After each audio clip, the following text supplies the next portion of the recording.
Are live. Welcome everyone to Shifting Lanes Garage, Shifting Lanes live on Facebook. I'm Chad. Next to me, as always, is Greg. Greg, how you doing, buddy? I am tired, but I'm very good. Once again, my family is sick, so super fun. How? Young kids. I'm fairly certain we have an immune disease at this point. Like, how are It's you not crazy. immune to life at this point? I don't know. I don't know. Lots of little kitty viruses, but hey, tested negative for everything bad. But it's just one of those random viruses that go through the schools or whatever. But other than that, doing well. Ready to talk cars. Ready to say hey to everyone. Justin Broman, as always, the first one on. You are usually the first one on. You are Steve. So welcome, Justin. Thanks for joining in. And welcome to all of you that are not our normal viewers here. So if you are new here, it's me and Chad, and we're going to chat cars, and we're going to chat with you. That's the whole point of doing this, is talking with you guys, not just talking at you, talking with you. And it's going to be fun. You guys are the third presenter. Andrew over on YouTube, what's going on, buddy? How you doing today? Yes. Hello. There we go. You feel like I should have been a little more prepared. I'm like sending links all over the place. By the way, I shared That's fine. I shared everything to Instagram. Hey, Moose, nice. What's going on? Be careful while you drive. But the good news about this stuff is it serves like a de facto podcast. So keep us on in the background while you're driving and keep them in the between the lines. Face down, just listen. You're good. Yeah. Steve, what's going on? Christian is back. I feel like Christian's been here. Christian, good to see you. You've been back for a couple of weeks now. Good to see you back, brother. Yeah. Loving it. Christian beat Steve this time. Nice. We approve. We highly approve. Nice. So Steve probably doesn't, but that's okay. Whatever. It's this the first few minutes aren't anything. You're not going to miss out on anything. Yeah. Andrew over on. I like that you guys are fighting over being first, though. That's it gets right in the feels. Right in the feels. Yeah, it's great. Mark Demense Mousley. I apologize if I butchered that, but hey, if you hang out, you'll notice that I'm awful with names. So, but at any rate, Mark Demenis, welcome. And Christian fought off the HOA and is back in the swing of things. That is fantastic. That's what I was applauding before. Good job. There can only be one number one. We're just going to start calling Justin the Highlander of the group. Justin Highlander? There can only be one Highlander. Is that like Justin Verlander and the Toyota Highlander merged? No, it's like the Dragon Ball Z style. Incredibly 80s show and movie. Yes, I like it. We're old. In case our lack of maturity in person or on this stream was any indication to our, we're old. Yeah, we're old. So, Greg, what's up? What's new? The kids are sick, but how's the car? Kids are sick. Car is good. Have a couple of updates on both of the 240s, actually. So, if you guys want to sit back, I'll spin you a little bit of a yarn. Nothing crazy on the updates, but I spoke with Aaron. So, guy on stream you've seen here, good friend of mine now, and will be at Carlisle, which is really cool. Carlisle Import and Performance Nationals. We go there every year. I'm going this year. Chad's going this year. Hopefully, we will have the green one done by Carlisle. And by done, this means we've sort of done a little bit of a sidestep with that build. We're not going to go crazy with it. We're going to do sort of phase 1 and phase 2. And the point being is we're going to get it running with the engine that it has currently, which is a B21 4-cylinder engine from Volvo. We're then going to fix up a couple of things here and there. The front driver's seat needs to be refurbished, or we'll just find another seat. A couple of the door cards are in really bad shape, and the dash needs to be replaced. Everything else is in really good working condition. It's a little rough around the edges. I mean, it's a 1981 car, so basically a good cut and polish detail will make it shine very nicely. But other than that, we're going to get it to basically that stage, get it running with what it's got. And should I want to move forward with the car even more, then we can go to phase 2 where we drop in the squirter block from the 940. We can go for a big power build. But if I'm not a huge fan of the car, we can then sell that and sell all the parts along with it to basically either break even or maybe turn a tiny bit of a profit while bringing more value and notoriety to Aaron's business, which is, I think he's going to call something that he will reveal. And then we'll talk about it on the stream and podcast, if you will, at another time. But that's sort of where the green 245 is for now. The blue one, I actually just heard from Jesse over at Wildman Swedecraft, who has it now out on the West Coast. Most of his big projects are now done and it's sort of out of the way, and the seas are parting, if you will, sort of Volvo Moses style. So he is about ready to start on the 245R tribute build, hopefully within the next month. And we're going to start seeing some reels. We're going to start seeing some videos, some vlogs, and some build videos from that very, very soon. Hopefully by like May, June-ish timeline, we're going to actually get some videos all, to me, edited, cobbled together. And hopefully we'll get maybe three to five actual like episodes for you guys to watch. And we'll see when it's finished. So we're going to talk in the next couple of weeks, get a parts list together, get some video stuff together, and bring you guys some content on it very, very soon. The green one actually will come first. So you guys will see reels and videos from that from Aaron and I, obviously, well before that. So we're going to start with the green one. Then we're going to go to the blue 245R after that. So with that said, that's the 245 progress so far. And yeah, it's going to be like 6 to 9 months of cool old Volvo builds for you guys on the YouTube channel, and we'll do reels for that, all on other stuff. So hope you guys enjoy and stay tuned for that very, very soon. Nice. Yeah, I'm excited. Yeah, I mean, it can't all be 700 horsepower Mustangs. I mean, no, it cannot. I mean, we all want it to be, but we can't. Yeah, I've one of my plans was to get show the car off to the guys, let Greg take it for a spin, leave it with Hanson for a week, let him review the car, all that other things. Yeah. I can already tell you he's going to say it's a bit, what's the word? Raw isn't necessarily the word, because it does have a lot of really good, it is refined, but you kind of got to, you got to use a little more muscle to get in gear. It's not a lot. It's not annoying and stuff, but it's not as easy as it once was. It does make more noises now. So you constantly either hear the supercharger, the blow-off valve, or the transmission. But like I've said before, it has the perfect amount of transmission whine, which is something I really like. It that kind of gives it that almost next level feel to it as far as performance is concerned. So nice. But yeah, it's gonna be pretty awesome we're finally getting, well, I shouldn't say finally, because the Mustangs build stuff's been going out, and if you haven't, go over to the YouTube page, check it out, share it with your friends, because that was not a cheap build, so please watch. Yes, the best way to support us is to watch our videos on repeat. As that will bring in the advertising dollars. I mean, not for nothing, but they have a solid, probably hours worth of Mustang content already uploaded. We have the 4th video coming out. It's weird. I really got to start numbering episodes on the back end, just in the where they fall into the order of things that they publish, because I did everything.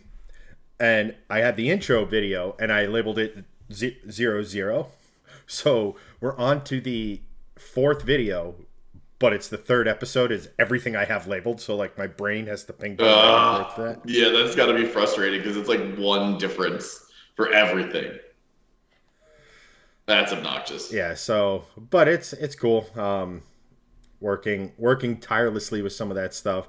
And then hopefully by the time we get to episode 8, 9, it'll actually be warm here, and I can actually put power to the ground, because I can't right now. Yeah. If I'm anything over Oh, half, it's too cold. yeah. I mean, I think I was coming home the other day and I had this big. It's the road I was on was extremely wide, straight away and going up a hill, just because I wanted physics helping me slow down. Stood on it and Yeah. and it just went. Yeet, yeet. Like, okay, there's not enough heat Yeah. in anything. Yeah, yeah. It's you need some new tires. Yeah, we're You need some warmer weather because it's basically 40 degrees out, yeah. and your tires are not appropriate right now, literally at all. No, I was hoping that warm winter was gonna last, but It's New Jersey. We're gonna get 2 feet in April this year just because the rest of the winter was nothing. You know that's happening. So stop it. yeah, but I was hoping for the weather to continue because Yeah, I know. but the bottom line is the tires that are on it now, if they need a minute to get up to temp, Yeah. and that's on a decent day. In the heat of the summer, they're fine, whatever. But like, Yeah. yeah, right now they still have life. I mean, don't get me wrong, they still have life. Not a lot of life, but yeah, I'll be upgrading probably to Michelin's at some point over the course of the summer. Yes. And at which point, all of the other tires I own, I hope to convert into a powder or a smoke. Both? Why not both? Because I got the old trashy tires on the old stock wheels that Oh, you still have that. That's that I right. just want to like destroy. That's your dinner trays on the back tires. I don't need dinner trays on the back. All I need is a No, I know, but if it was a front wheel drive car, you're just like, how can I slide around? You're just like, oh wait, I have a Mustang, it's rear wheel drive. Let's throw those wheels on. Oh yeah, I mean they're crap tires, and those will eventually become Yeah. the wheels that get the winter rubber on them. Yeah. But the tires that are on it now have served no purpose. Gotcha. Cool. I would gladly trade Well- the snow for no snow with you, Steve. 110%. Yeah. We'll get there. We're almost there. We got the daylight savings stupidness out of the way. Now it's time to start. Now it's time to start getting the warm weather going. Even though it's still March. Yeah. Not even the middle of March. It's March 13th. It's not even the middle of March yet. Yeah. But now I'm just like, cool. I want 70 degrees. Bring it on. Yeah, right. But seriously, considering moving to Texas, I'm like So 17% dude. joking on that, by the way. I saw a house today. So there's a great group on Facebook called Average Middle Class Garage Goals, and you all should join it because it's hysterical. Because most of the average middle class garages are not. They are like what looks like $1 million garage builds, and some of the stuff on there is just ridiculous. Someone posted a house on there today from Indiana. It's like 5,100 square feet. Now, my house here in New Jersey, 5,100? yeah, and the garage is like half of it, which is That's like- or maybe like just over a third. Oh, I It's- thought the whole it's- thing- It's insane. No, like it's like a compound. So it looks like what happened was they were in a cul-de-sac and there were two houses and they bought one of the houses and destroyed it and made a garage. That's what it looks like. I don't know if that's what happened, but that's what it looks like, right? So it's crazy what this thing is. And it's so in northern New Jersey, maybe something a little bit bigger than my house with a little bit more property. So I sit on like 0.35 acres, right? Maybe something with half an acre and about 500 more square feet would be about what the price of this house was. It was like $760,000. If you took my house, got rid of it, and put that property and that house where I am, that's what it would be in my town, right?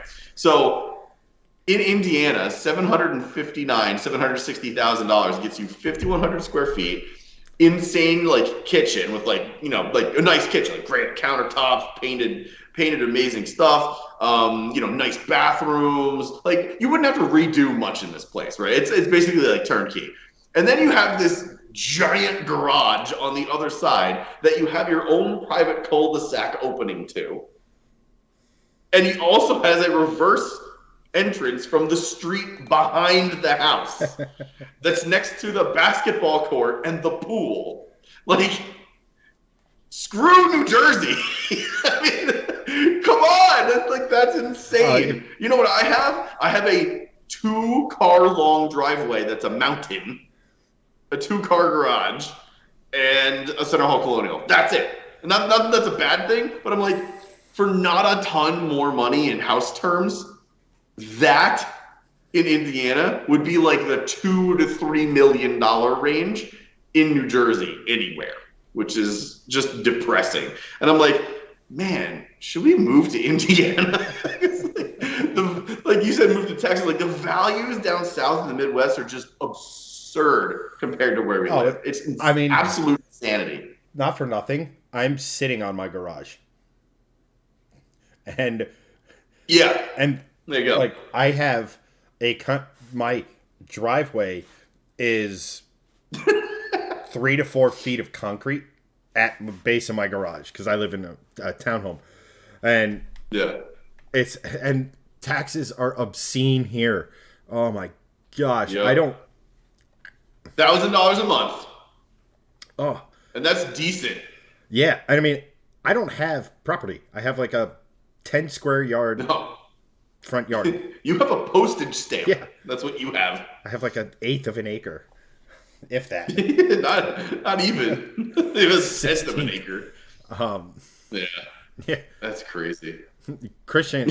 Justin, $760,000 in New Hampshire gets you a large shed by the river from Home Depot. That's about what you get in northern New Jersey in a lot of spots too. It's crazy. Like, Northeast, anything above, and it sounds like very north-south, anything above the Mason-Dixon line in a lot of places is like that. I mean, I think Montana is an outlier, although there are crazy, multi-million-dollar homes out there. I think that's the case anywhere, really. But, man, like, overall, though, if you compare, like, New York, New Jersey, New Hampshire, Vermont, Oregon, too, like, Christian was saying, like, half an acre and 2,500 square feet is $1 million setup. That's sort of like the same.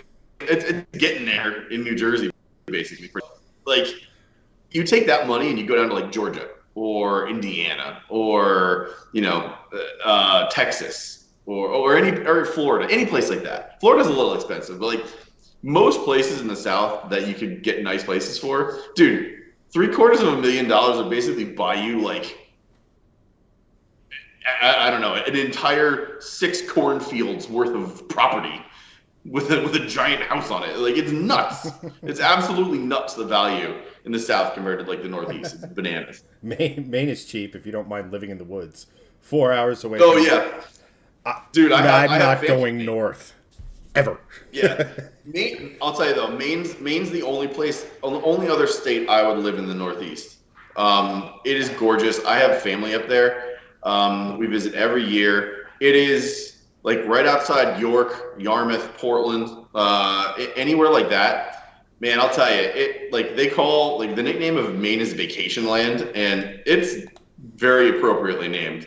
It is beautiful. If you think of like quintessential like Northeast living, like Massachusetts coast, Maine coast, like that's where it's at.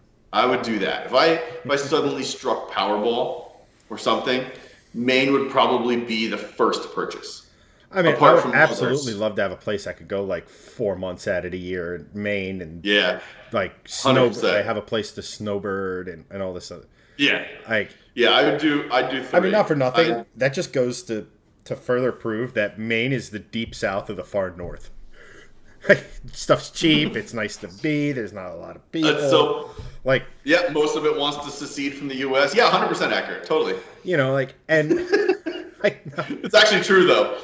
When our buddy Chris, I don't know if you know this, but Kriston, our buddy, his name's Kriston. He actually lived up there for a little while, going to ski school up there, and he said, and it's still very, very true, the backwoods up in Maine, basically everyone up there, like north of civilization, wants to secede from the U.S. and just become its own territory or part of Canada. They don't want anything to do with the U.S. I'm just like, you have lots of benefits though. Why would you want to do that? What a terrible idea. But everyone's like, no, screw this. We want to it's like the Wild West in like northern Maine because nobody lives there, and those that do want to go away. Yeah, constantly. It's so funny. If I lived in Maine 12 months out of the year, I'd be pretty ornery too. Like, I'd be like, I live in Maine. I've already dealt with it, but I don't want to deal with you. Go away. No, it's like you said, like I'm rooted in Jersey, so it's like I can't really go anywhere anytime soon. But God bless if I had lottery money, I'd have a compound. Yeah. Oh yeah. If I had lottery money, I'd have several. I'd have one in New Jersey to stay close to friends and family. I'd have one in Maine for sure, and I'd definitely either have one in Utah or California somewhere, but Northern California, where all the nice mountains are. And I mean, look, if I'm winning Powerball, I have probably $50 to $100 million to throw around. So why not buy one in Southern California too, where it's super nice, or in Texas where it's super nice, or in Florida where it's super nice, or in Georgia where it's super nice? Why not? Like, you can kind of the world's your oyster at that point. So why not have 7 properties and just Airbnb them to death? You can continue to make money off of them. And be like, which of my 7 homes should I go to today? Like, that's a nice problem to have. Yeah, get the private jet. Yeah. It's like that line from Entourage where they're trying to get someplace. I think this one early when they're trying to live. They're living in Malibu at Jessica Alba's place, and they're just like, "Oh man, it's gonna take forever to get to LA from here." And Vince just turns to them and is like, "Don't worry, guys. I've arranged for us to skip traffic." And then the next scene is just them going in a helicopter. That's the kind of money I'd like. Just oh yeah, let's just helicopter somewhere. Why not? Yeah, I mean, let's face it. If you had that kind of FU money, I'd have a helipad at my compound. It would take me to a private airport, and then I'd go wherever the hell I wanted. The thing is, the private plane would have to be able to carry 1 to 2 cars. Why don't you just have cars in every location? Because I'm not duplicating cars. Why not? You can. You have infinite money. It's not infinite. First of all, when people don't understand. If you see Powerball at $800 million, right? Yeah. The cash option is usually about half to 48% of that. So let's just say, which is still $350 to $400 million, of which Uncle Sam helps himself to half of. Mm-hmm. So sure, you're seeing of the big number. You're seeing. I understand $250 million is a lot. Yeah. I'm not saying it. I'm not it's I find that on my couch. I'm not trying to insinuate that or anything like that. But what I'm saying is it's just the money you win disappears before you even get to spend it. Well, for stupid people though, that's the thing. Most people that win the lottery, and this is true, most people that win the lottery are dumb as a bag of hammers.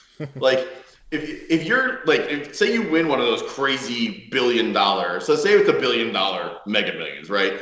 You're already down to $500 million, right? $250 million from tax. You have $250 million tax free. You take $100 million of that and you throw it into investments and whatever the hell you want. That basically will cover you, your next generation, and the 3 generations after that very easily. Probably 10 or 20 down the road because of how money increases over time. Yeah. You've got $150 million to throw in. Spending $150 million is really hard. You have to buy a $15 million property 10 times over just to spend. Well, you've already got 8 places. That many $15 million properties in the U.S. You've already got 8 places earmarked for vacation homes. Yeah, but they ain't gonna be $15 million. I can buy 15 $1 million homes and then still have $135 million left. I understand that. That's crazy. To answer, that's so much money, I like Doug's thing. Have you looked into private rail cars? That's the way to go with too much money. I am way too impatient for that. No, I would be into private yachts. I would not be into private rail cars at that Actually, point. I'd probably get a really nice boat, but one that like a nice, like, big, sort of like along the same size as like the hot tuna, maybe a smidge larger. That's a big fishing boat.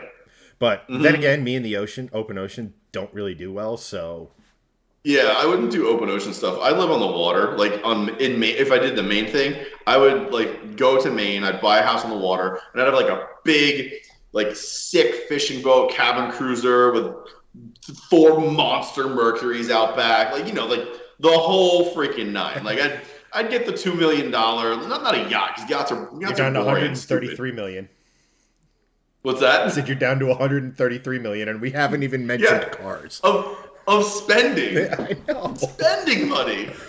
And that's not even for investing money. I've already invested $100 million elsewhere to live. Oh, without a doubt. Well, that's the thing. Compound interest is a lot awesome. of money. I mean, think about that. At 1%, it's $1 million a year. Yeah, exactly. And I know you got to like pay taxes and upkeep and all this stuff. I get that. Like you could easily still invest another 50 million of like FU like upkeep money just to like do stuff. You'd still have $100 million to spend, which is just an unfathomable amount of money to spend on things. Like I could buy, oh God, how many, like several hundred Paganis, like several hundred Koenigsegg's. There aren't several hundred Koenigsegg's that exist. Like that's the perspective we're talking about here. It's like, it's bananas. But I wouldn't actually do any of that. I would actually just like buy like a couple homes, have really sick cars, and sock the rest of it away because like and then do shifting lanes forever because it's fun. Like why would I spend it all? That's dumb. Right. I mean, I put money away for me and my future. I put money away to where basically I could pay you, myself, and Hanson a salary from shifting lanes. I'd buy a golf course. Yeah. Oh, that's a great one. Buy a golf course is a good one. And I'd have a house here, and I'd have a house down south somewhere where I like somewhere nice. Where I'm like, man, it's snowing in Jersey. Jeeves, warm the jet up. Yes. Yeah. Giovanni. I would do, and maybe I'd buy a golf course because I really like golf, but I would buy I would do like a car dealership, but I would do it small batch and I would do it enthusiast focused. So that would be like a destination for people to like come to and actually like buy cars or like, maybe not consignment, but actually do like enthusiast based things. Like you go on rallies together, you buy and sell cars together. You just have like a good, and I'd also buy like a car themed coffee shop, sort of like the one we have over in Madison here, just because I love coffee and cars and coffee just go together so nicely. So, yeah, I mean, and again, you have $100 million. Not for nothing. Let's plan how we'll spend our millions, shall we? I love the idea of having the front face of the business be the coffee shop that you speak of. Maybe have like our car du jour. Yeah. Like, you remember when we went to that bar in the New York Auto Show and like, and fucking Seinfeld's Porsche was just chilling over there, right? Yeah, that was the beer garden at the Standard. Yeah, exactly that. I would totally. Yeah. I knew that. I remembered.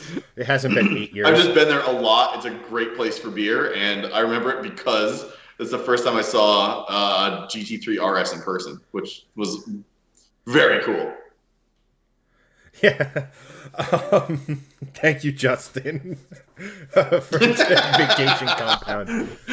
I like that we're being donated to. You know what? Here's the deal. We're gonna put those $2 towards Mega Millions, so we can win Mega Millions. Here, but like. Steve goes, owning a golf course would be the whitest Wonder Bread thing to do. Yes, and it's awesome. What do you think I'd do for a day job? I've worked in the golf industry for 15 years. Like, look at Chad. He's very white. My name is as am I. First of all, my name is Chad. The only thing whiter than that is Gregson. You are not wrong. And maybe Blake. Sorry, Blake. And my last name is Kennedy, which doesn't get any Irisher. So, duh. But I'd have a golf course, and like, let's face it, if I could figure out a way to do it for the property, golf course, Yes. racetrack, country club that combines both. Yeah, I don't know if I do the racetrack thing. I'd probably buy one of those houses that's like at a racetrack, maybe. Yeah, like at a VIR. Just or because something you like wouldn't that. have to like do your racetrack upkeep, but you could still reap all the benefits of just like, I'm gonna go vacation for 4 months at my racetrack house. Like that's a really. I cool thought thing about to that. be able I to also say. thought about like how cool it would be to like have the like a main house up, like not a house in Maine, but MAIN. So Maine. Sans the E. yeah, and a parent the separatist notions, but the house, and then basically have a hill climb, like up to the garage, and the garage is accessible over here, but like, but basically have a small hill climb track to get to the garage, or you could take like the from the street the direct route or something like that. But like literally my commute to the garage would be on like a hill climb, It's like Goodwood style. pretty much. Like eventually Yeah. when I die, they will host the Kennedy revival. And Can we just talk about how awesome that is, by the way? That Goodwood is basically just a guy that's super rich that has an insane property that was just like, that driveway is looking really cool, and just made a giant race out of his driveway. That's very awesome. and then put a racetrack in his main. Where's the? Yes.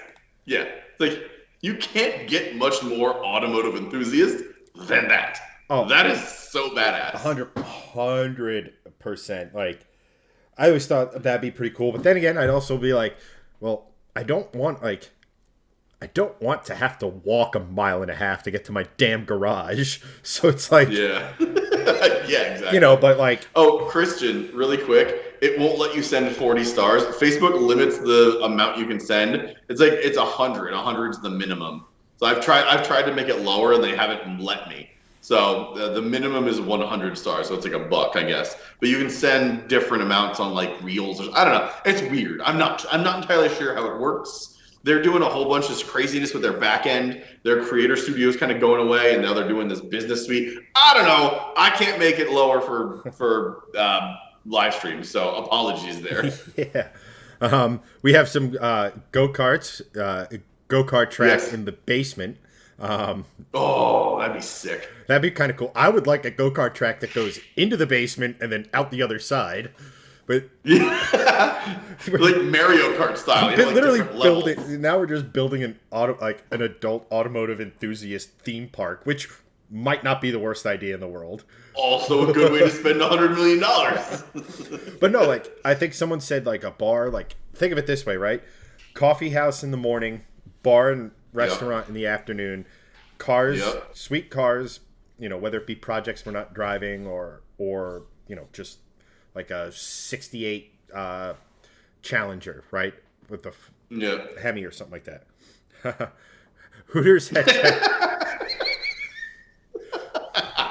Hooters at Chad's future golf course. Thank you, Steve. Thank you. Your dollar will be your first investment towards that Hooters. Thank you for the But, stars. no, Appreciate it. Also, they still keep getting funnier every week Yeah. to me. Honestly, like every donation gets funnier. I don't. You guys are. I didn't realize that you're also comedians, which is nice. So Hey, I like it. They keep things moving along, and like not for nothing. If I like golf is very obviously a passion of mine. If I was to go back and tell No. my past self what to study in college,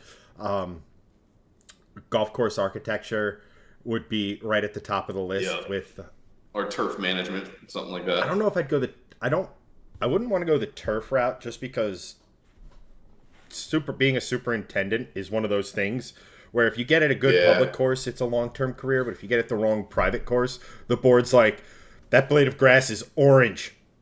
Get out. Yeah. And then the mob yeah, mentality true. takes over and stuff like that. I would always. Yeah. That's just my first thought. Like I couldn't think of another thing golf I've oriented other than golf course management that you mentioned. but but it's always been a dream of mine to design or redesign my own golf course. Like, so that's one of those That things. would be But, pretty like, sick. I feel like you could tie everything we've talked about into that one piece of property, right? You could have you could have a part of the golf course that's accessible, coffee house, Yeah. merges into the restaurant and clubhouse, and then you go golf and, like, I don't know, cool idea. Yeah. Like, that I think, I hopefully get 100 people to give me money to be members. And that's it, because I don't want more than 100 people near my golf course. I want to. Like, you want to Spoken like a true golf course worker currently. Like, I don't want to deal with people, but I want to deal with people enough so that they give me enough money to make this worth my while. Have you ever heard the story of Due Process, the golf course in? Yeah. So to the guys in chat, I know we're taking a bit of a tangent here, but since we're talking about FU money and golf courses and what we do with It it, involves cars. It's fine. in an Arizona iced tea kind of way. But literally, one of the guys who owns Arizona iced tea decided he wanted his own golf course. So he built it and then realized, crap, golf courses are expensive. So he decided to Yeah. start taking members on just to break even or make enough to where his expenses aren't obscene, right? And then he started going. Yeah. He's like, okay, if I just double this number, I could actually make a decent profit. The businessman kicked in, and then right before COVID, he's like, he basically decides, I don't like playing golf where other people are on my golf course, and kicks all the members out. Like, just says goodbye. Holy. It's just That's awesome. I can't imagine. I can't imagine that. That's the amount of FU money we're talking about here. Yeah. That's fantastic. So Screw you. That's the pinnacle Eric Cartman move. Screw you guys. I'm going home. And that's basically what he did. yeah. So, Oh my gosh. so we have basically our OGs with us at the moment. And Yes. the sending of stars appreciated got me thinking. Well, it didn't get me thinking, but I don't know how to describe this. So what I'll do is I'll show a post in our Oh no. Is this going where it's going? yes. Oh So no. if you're part of our supporter group, the Shift Squad, Greg will put a Hang on. I need more juice for this. Okay. You tee it up and I'll be right back. So where is it? And I lost what I was. But at any rate, if you're a part of the Shift Squad, you will know that there's been some requests recently. We're not allowed to start quoting South Park because I already got a warning of shifting lane rules every time I go to comment. Oh boy. But a few months ago, we had we shared some of the pictures from, let's just say, our youth, college being the specific time frame that we're talking about here. And so luckily none of mine got any traction whatsoever. You guys just jumped on Greg's pictures. So there's this post in the Shift Squad. When Greg gets back, I'll make him post a link because I can't find it and I don't want to. But Steve requested that we merch the picture of Greg. I don't even know how to describe that. But yeah. So, I have good news. I merched it. You have the mug that has the 3 pictures of Greg on it. You have one picture with Greg, or one shirt with the, I don't want to know what Greg that is. You have this one, and you have the OG one. So I have t-shirts up in the shop. which I will post in chat now. But long story short, I heeded your guys' request and made merch. Greg merch. Nope, that's the wrong one. And Greg is taking his sweet time because he's just like, oh God. So why I got started kind of thinking about this with you guys sending stars is be like, hey guys, you might want to hold off because we got the official Gregson line is out. And yes, Steve requested a coffee mug, so that's why this exists. So if you guys want, oh God, the shirts are up. Literally more than 50% of our merch, this particular store, is the Greg line. So, but Greg, good news, they have options. They have the O-Face, the Deuces. That's Long Valley. It's supposed to be LV. Yeah, I know. I was 20 and very drunk.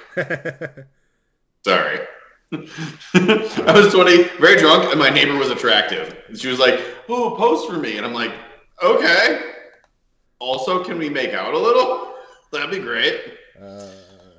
Yeah, it was like 20 years ago, so cool.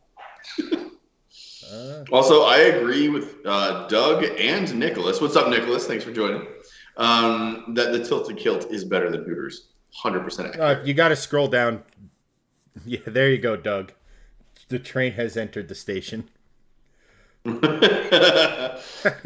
Train of thought still boarding at station. Also, I don't like that Justin is responding in all caps with how excited he is. I mean, look. I don't have much shame. So if you guys want to purchase this stuff, please go ahead and do so. However, it's not going to be attractive. It's ugly me on a mug. I am actually quite proud of the mug because it's a mural of you. So there's 3 of you. I like Steve's response to white girls screaming, yep. like the Jonah Hill meme, like. Oh man! Gosh. So I guess. Oh, if we sell one of those to you guys, I will find that hat and I will wear it on stream, guaranteed. I think Doug is going to make sure that happens. Oh man. That's funny. Now you could say, look at your mug. Yes. And yes, for this conversation, I did need more juice. The Christian goes, the best thing is I'll have Greg as a shirt and no one at all will know what this random my shirt will be. That's the whole point. Yes, attaboy, that is Doug. The whole point. Attaboy. I like that it's green screened in the middle of our faces, by the way. Oh yeah, well I actually set that alert up. Oh my God. Just for this moment. Nicholas, I'm buying it right now.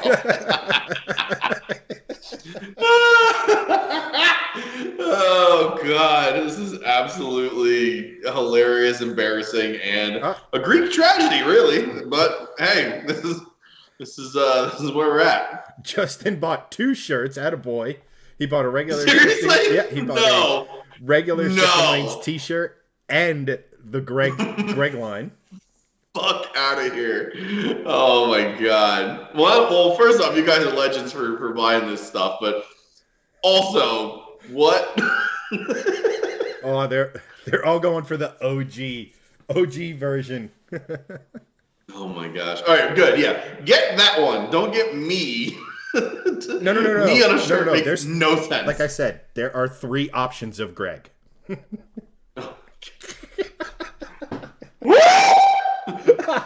And by the way, your wife is getting that coffee mug for Mother's Day. Oh, she will divorce me. You don't understand that, right?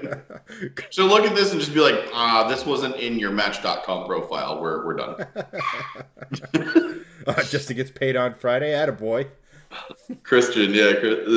So also the next thing. So now that we have this sort of like lined up, the next thing you guys are getting is the exploding dinosaur shirt, Yes. and then also the Um, hats. So the hats, I think we should actually do custom because I think with a group buy we can get them cheaper, and also you guys can get sort of like what you want. So we'll cover the hats. So you guys don't have to worry about the hats. We'll cover them. So I'm gonna work with that, work out the hat stuff, and Chad's gonna work out the t-shirt stuff. yeah. Um, so maybe not this week. It might be this week. I'm not sure, depending on my work schedule. But either this week or next week, I'm gonna post a link in the supporter group. And if you're not in the supporter group and you do want to purchase a Shifting Lanes hat, just DM us on Facebook on the Shifting Lanes page. You can message us, and we'll we'll hook you up with a hat. Or if you're watching on YouTube or wherever, just DM us somewhere, either in Instagram or Facebook or whatever, the Shifting Lanes brand, and we'll hook you up with a hat. Free for the supporter group, and then if you want to pay for it, if you're not in the supporter group, elsewhere.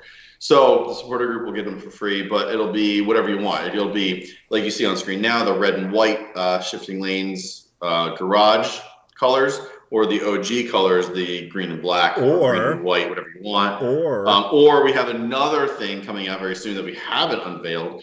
We'll do that. It's actually going to be a new avatar for the Shifting Lanes garage circle that you see on YouTube and whatever. So that'll be like the nice one. Yeah, Christian, like, so this is one of the options. This is basically just your normal white and gray trucker hat. The hat itself is like embroidered, so you can kind of see it's pretty nice. It's well done. It's not raised, so you can see from the side it's not raised. It's actually flush with the hat. It's well done. It's by a company called Queensborough. I think it's literally just Queensborough, QUENSBOUROGH or something like that, or BORO. I'm not sure. I got to look it up. .com, and they have a multitude of different hats. And this is actually a very nice hat. This is a Yupong classic. So basically, most good trucker hats they come from this company. Very good, very good, very good quality, very comfortable. So yeah, if you want to become a supporter, Chad just dropped the link in the chat on Facebook. But we'll get the hats going, and you can kind of pick and choose. Like, you can get a trucker hat, you can get a style that Chad has, like a fitted hat. They have a whole bunch of different options. So if you want a hat, we'll hook you up, and we can show. I'll send everything in the supporter group. And if you want it in not supporter group, just like I said, DM us elsewhere, and we'll figure it out. But Chad will handle the shirt side of things with the exploding dinosaurs. That's the next thing. Yeah, so I'm working with someone, and we're finishing a new item that I think would look really good as a patch on a hat, by the way. Just throwing that out there, Gregson. Yes. Also, what else was I going to say? Oh, yes. We can do patches on these hats, too. So it doesn't have to be embroidered like this. You can actually make it like a raised patch. Yeah, and I think affixed to this. I've been working on a new logo for Shifting Lanes Garage with a graphic designer. And it should be, once we're done with that, which actually should be coming in any day now. Nope, not yet. Once I have that, then we're going to start working on some more stuff, like the exploding dinosaur one, and that sort of stuff. So we're gonna have a lot of cool stuff coming soon. Yeah, and I'm looking forward to it. Yeah, it's gonna be fun. I've been working a lot to try to upgrade our merch game, and this year is the year we're gonna bring some really nice stuff out. So. Yeah. Thank you to everyone who has purchased, will purchase, or has purchased in the past. Getting us out there, man. We appreciate you. Yeah. Yeah, we're gonna have a lot of fun stuff this year. Oh, absolutely. And I will sit here and say this to anyone who purchases anything. I really want to make it exclusive to the Greg line. Don't call it the Greg line. Christ almighty. The Greg, yuck city. the Gregson E line. Oh God, it sounds worse when you say it out loud. Jesus. But so two things before I get to that part. Doug and Steve, I have to root through my garage, but I will get stickers out to you guys by end of week. I just when I redid, hey, Xander got 2 shirts, and we got an SL standard shirt and and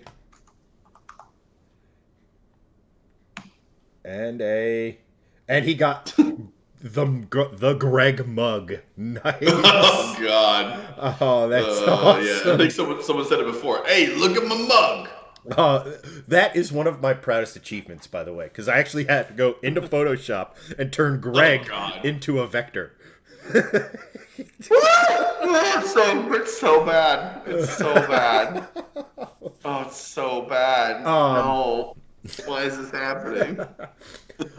Number 2, to anyone who gets one of these shirts, please wear it at Carlisle. Wear it to Carlisle, number 1. And then I want to see you guys have fun with it. So, like, anyone who wants to, like, say, lie on the hood of their car or do, like, a crazy picture with one of these shirts on. We will post it everywhere. We will share it everywhere, and I will give you one of the first. I will send you the first Shifting Lanes Garage T-shirt. No, that's good. I will absolutely. That's good. So I want to see anyone who got the Greg, anything from our spring Greg line. Oh man, I also want to do it like. I'll tell you what. Also, we will make it the nice top job, image. Steve. Nice work. We will make it the top image of the supporter group for a full month. I love that idea. Yeah.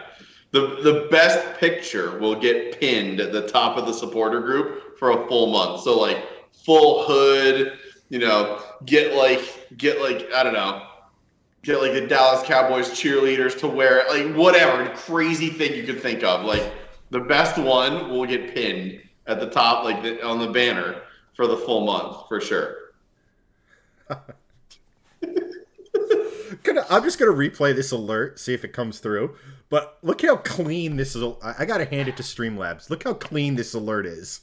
It's really good, actually. The resolution is quite high. Yeah, and I didn't have to do anything because I just set it up in the store. Steve didn't even make it home. He had to order it. Nice. I love it, guys. So I don't know if you guys watch him on YouTube, but the Stradman is a guy that I like to watch.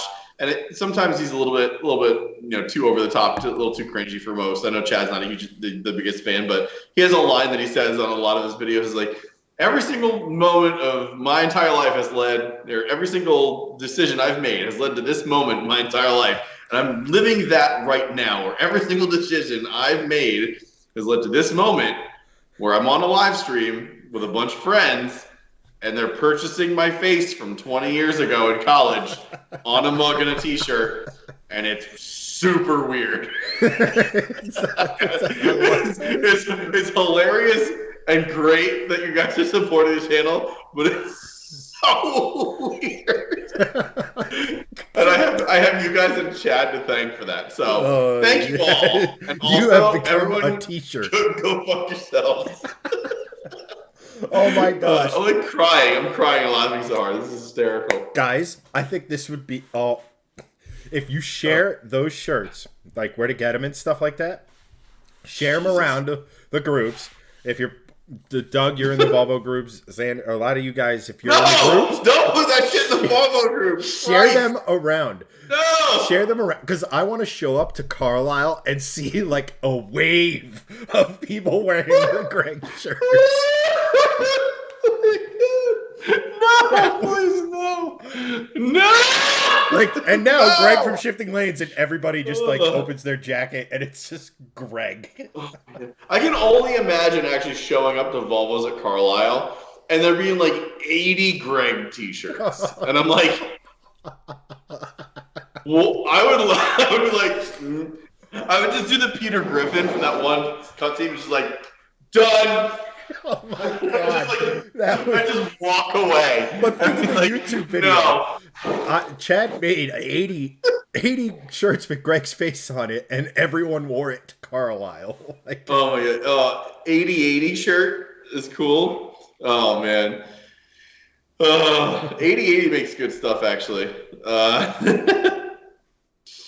Oh man. Steve, thank you for giving me the push on that. I appreciate you. Yeah, that was good. That was one of the all-time. That's one of the all-time best moments of doing. That is very funny in every single way. Oh my god.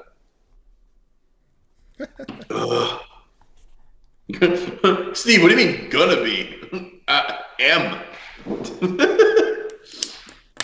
Just post it on your Vols at Carlisle comment. No!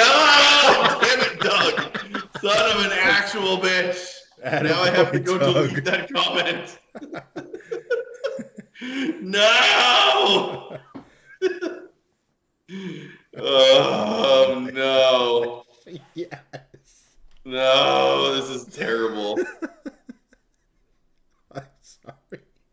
Oh, this is the worst I am thing ever. not sorry. I'm going to say haha to it just because. Why not? Hey, man, I'm not going to lie to you. Since I opened this storefront, that's the most successful thing I've ever had on here. So, kudos. I mean, I know. I know. Also, just saying, moneymaker. Duh. Oh, man. All right.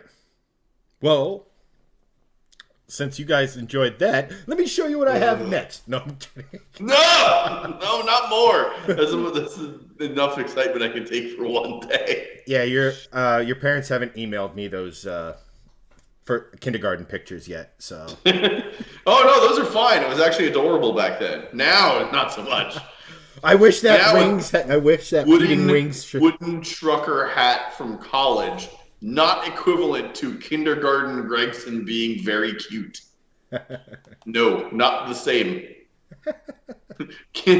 College douchebag Gregson, not adorable.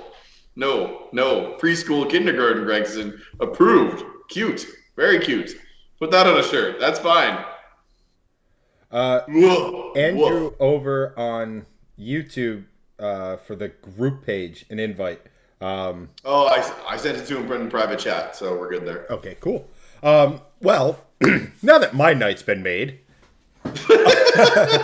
thank you, Xander. Appreciate the 100 stars, buddy.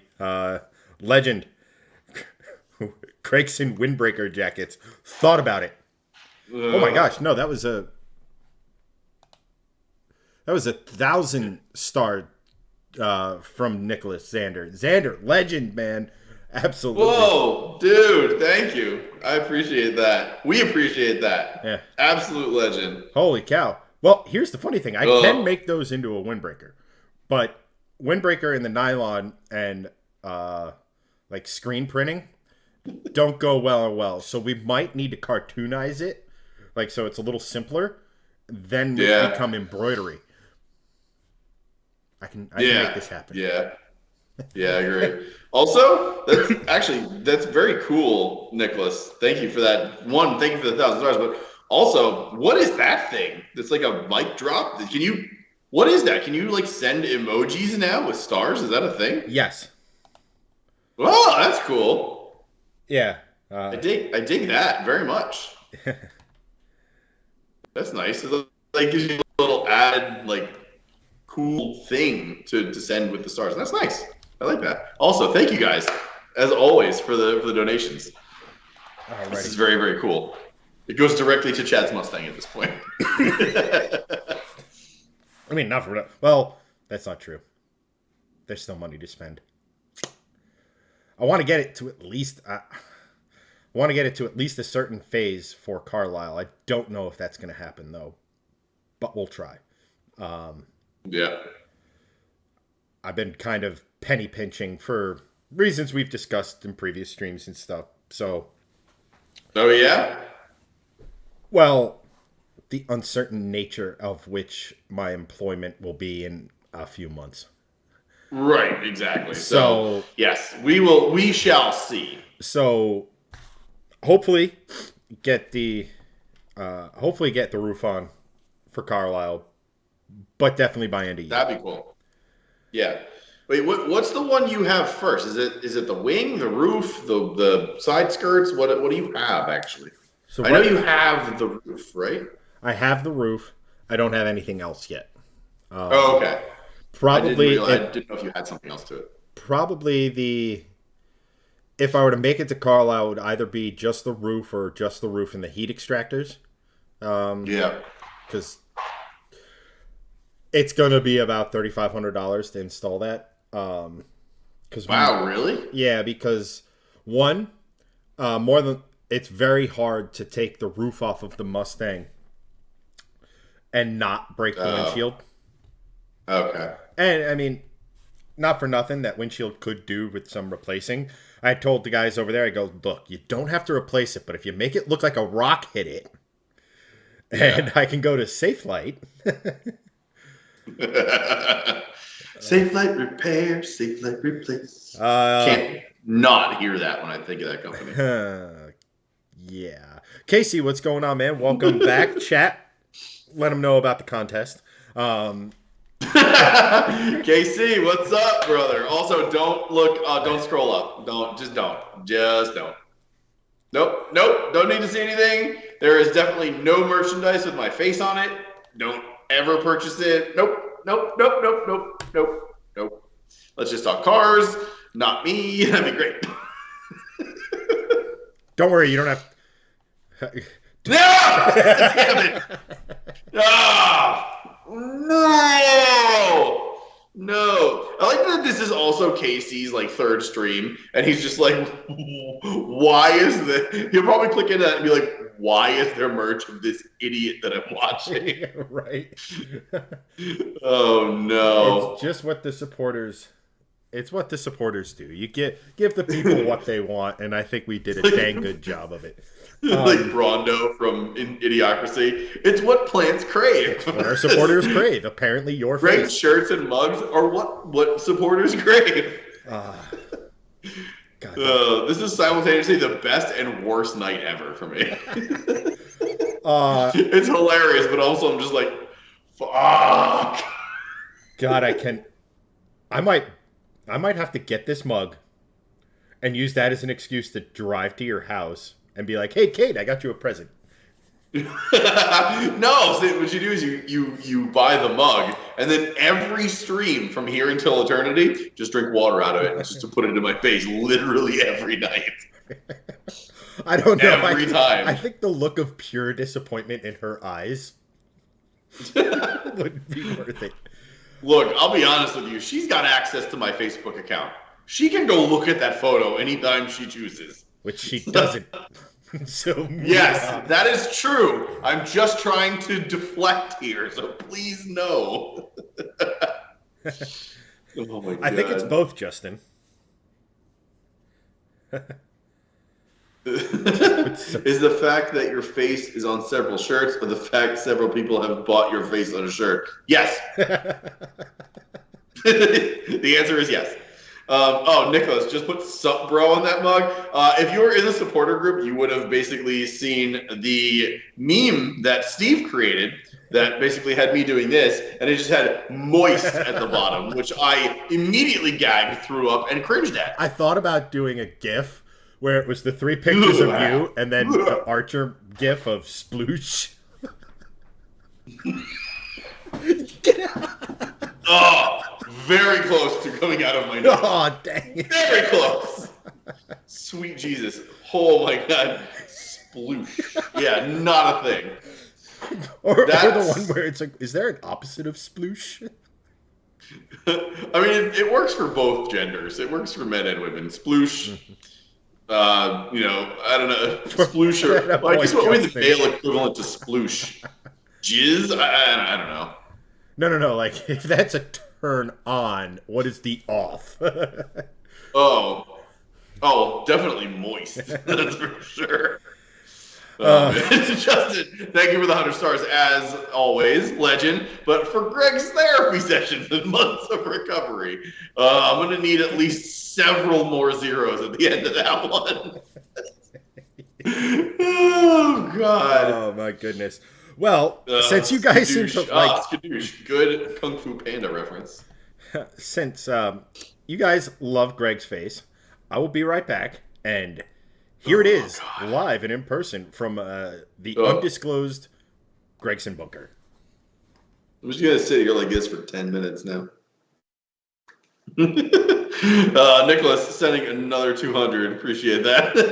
I think it's more for my therapy sessions, pretty much at this point. Oh my God. Absolutely brutal. This is hilarious and brutal all at the same time. All at the same time. But I honestly do. I think it would be really funny if y'all showed up to Carlisle and wore all of this shit. That'd be great. Oh my God. Oh man. No, Steve, I will not. No, Steve, I want to apologize for my sadistic idea, but also not because I helped make shifting lanes profit. Also, don't punch me, Gregson. Would we finally meet? No, never. Would never. This is at its core freaking hysterical. It really is. Like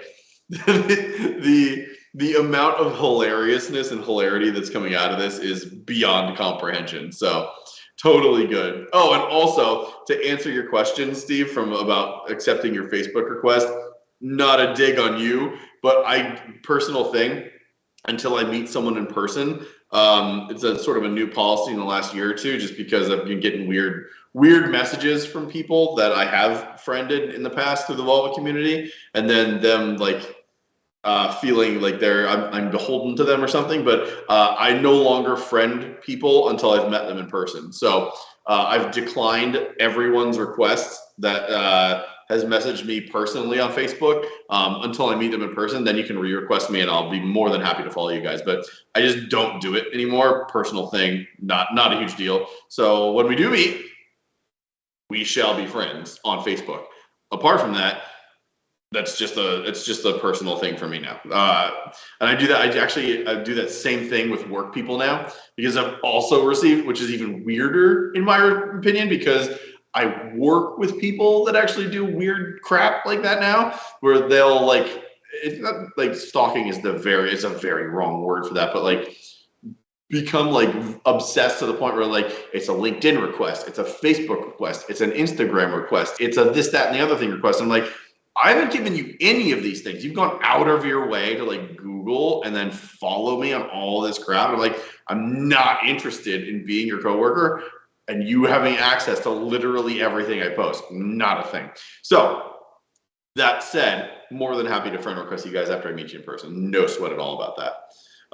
Yeah, Steve, I deleted a majority of my coworkers recently. Honestly, I'm at that point where I'm just like, I'm going to start doing that, because it's like, I don't need to be friends with you if I work with you. Like, I work with you. I talk to you literally every day. It's just no. I'm taking a very, very hard line on the whole social media thing, especially because I post like pictures of my kids on there and this, that, and the other thing. I'm just not interested anymore. The biggest reason I have Facebook and Instagram is for shifting lanes. It's not for me. Like I don't care about me on the internet anymore. I care about like furthering shifting lanes and, you know, making good content for you guys. That's what I really care about. Like my personal shit, I'm just like, yeah, whatever. I just don't care. Christian, I haven't added a coworker in 7 years, which has been 2 jobs. That's the best policy. Good man. Very good man. Well, Chad, yeah, Chad popped up as a recommendation friend, and I was genuinely confused. That's usually what happens when Chad pops up as a friend request. Why am I being friended with this idiot? Usually what happens. I hope Chad can hear me. That'd be great.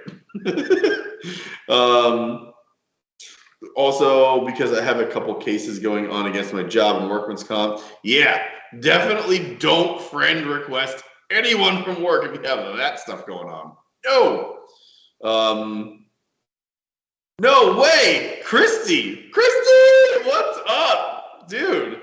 Haven't seen you in literally forever. How is it going? Blasty from the pasty. Christy is a good friend of mine from college. We went to Penn State together. Actually, Doug, I believe, is a mutual friend, which is super random and so super cool. So the new shirts, is that a picture from college? Yes, it is. That was from, I want to think of what year it was. So I was at main campus. So I think it was from junior year.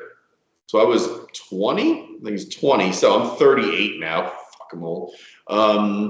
So 18 years ago, my neighbor was a photography major and attractive. So she came over to my apartment and was like, hey, do you guys want to do a photo thing? It's literally just against a white wall. It's for a project. And it was me, my roommate Keith, Scott, and Brian. We all went over there and like did just like some random pictures. And she was like, oh, I want you to do a couple things that you just do on your own, which was like me with the LV things, like Long Valley. That's where I used to live. And she was like, okay, well, I'm going to put you in some poses too. One of them was like this. And that's the infamous like douche nozzle pose that I did. That's now on thanks to Chad, now on a t-shirt apparently. And coffee mug. Oh yeah, t-shirt and a coffee mug. And Chad, did you hear about about the girl that's on stream now, Christy? Christy actually was a buddy of ours at Penn State. So she knew me when this picture was actually taken. Nice. So what you're saying is, yeah, Christy can confirm if I was a douche nozzle then or not. So, and it doesn't matter because I'm a different person. It's 18 years ago. You can say I was a total idiot back then. I wouldn't even care. But what she's saying is I should make a women's version. Got it. Yes. If you make a women's version, we'll get Christy one and we'll send it to her. Yeah, for sure, 100%. That'll be a thing. Yeah, there's way too many also options no. for me to do that right now. Also no, please no. Oh, huge no. They make leggings. Could you imagine my face on women's leggings? It's literally the new juicy on the butt that you saw on every teenage college age girl like 15 years ago. Yeah, that's going to be my face now. Thanks, Chad. Appreciate that. Greg's and leggings. Greggings, if you will. Greggins. Writer. What was I doing? I'm going to pop my collar extra for that one. I was doing something of mild importance before I went down this rabbit hole. Oh my god. What is even happening? This is the most random stream we've ever done. Gonna be honest. I have a friend from college who's awesome, by the way. Christy, you're awesome. You rock. I have all of my now car friends. I have one of my best friends in Chad. And we're talking about my face on mugs and t-shirts. What is even happening? Oh my god. One for my wife. No, my wife is not getting any of this shit. No, she's not getting the Greggings. She's not getting the t-shirt. She's not getting the mug. Unless Chad buys one and brings it to her, which I'm fairly certain he's going to do, that none of that is happening. Oh my god. Whatever. Great shifty blades on the crotch. Oh, please no. Holy actual shit. Oh, that's the ugliest thing I've ever seen in my life. Oh my god. Holy. I have no words for that. I'll tell you what. I will make everyone on this stream and every stream forward. If we ever get enough stars to buy a car, I will wear those. I will buy them and I will wear them. Oh. What if we got... That's a promise. How about this for a Stars goal? That's a promise. We get a Stars goal to wrap the car in that. Oh my God, no. No, no, no, no, no, Come no. on, Tavares had a car with his No. face on it. No. Fuck no. No, please no. Oh my I think I can God. make this better. Please hold. Oh my. No! Stop! I hate that you know Photoshop now. I absolutely hate that you know Photoshop. No. Ugh. Just rotate it a little This bit. is again, this is the best and worst. This is literally the best and worst. No, It's almighty. bad. This is already a pattern. Yeah, I know it is. This is this is the best. This is the best and worst. Upload. Oh, Nicholas Sander, 1999. No, I was a junior in college in 2003. So I graduated. No, wrong. Super wrong. 2005, because I graduated 2006. So, yeah, that was around the time frame for that picture. Can you imagine? How did it come to this? By the way, I gotta be honest. How did it come to this? 20 years ago, I take a random ass picture for my attractive neighbor that I wanted to make out with. That didn't happen, by the way, so screw you. That I put on my profile on Facebook and sits dormant for 18 years. And then Chad finds it, puts it on a t-shirt and a mug, and this happens. Like, I can't even. I cannot even. This is beyond ridiculous. Oh, they make baby t-shirts. Your kids with your... If found, please return to this guy. And it's the picture of you. Oh God, no, no. Although I will say, if you bought, if this was like 5 years ago and my first was born and you got me a onesie, I would absolutely dress him in that. Oh my gosh. Sucks. Doug, another excellent South Park reference. Phase 1, Greg Underpants. Phase 2, Phase 3, Profit. Underpants Gnomes, very good reference. Gregson Boxers. You'll never have a better time going number 2. Groxers. All right, I could go down this rabbit hole all night, so I'll just... Yeah, I mean, why not go all night with this? It's the funniest stream we've had, to be honest. And on that note, I need more sorrows to be drowned. So I'll be back in about 2 minutes. Jesus Christ. Hide that. Alrighty, chat. Let's see here. Is there anything I could go off of? There might be enough people to make that happen. I want to meet those people. Thank you very much. If I win the lottery, Chad wraps the Mustang in College Gregson. I will buy another Mustang so you can wrap that. My Mustang's my baby. I don't want that on there. You can have my 2003 Mercedes CLK if you're wrapping it in that. I might have to take you up on that order because why the hell not? That would just be hysterical. Because Chad wants to be the next shirt. Listen, the stream where this all originated, there was an equally embarrassing picture of me. Just saying. And you guys ran with Greg. Now, I didn't, I only have an associate's in business, but figure give the people what they want. Steve, I bet Greg's wife is thrilled to hear you from another room, hearing how attractive your college crush was.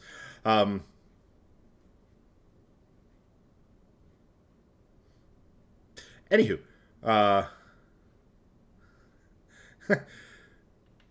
Greg Leggin and Chad Sweats, Greggins and Chet. College Gregson shower curtain. Oh, that would be such a great prank. Like if they go on vacation and I house sit for them or something like that, and just put that as a shower curtain. That would be. Pigs are funny. Yeah. So, let's let's see here. So while we're on the topic of this stuff, haven't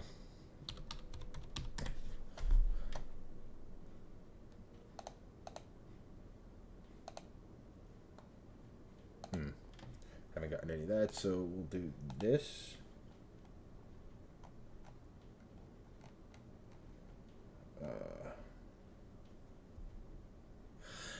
Anywho, righto. Oh, here's a fun fact.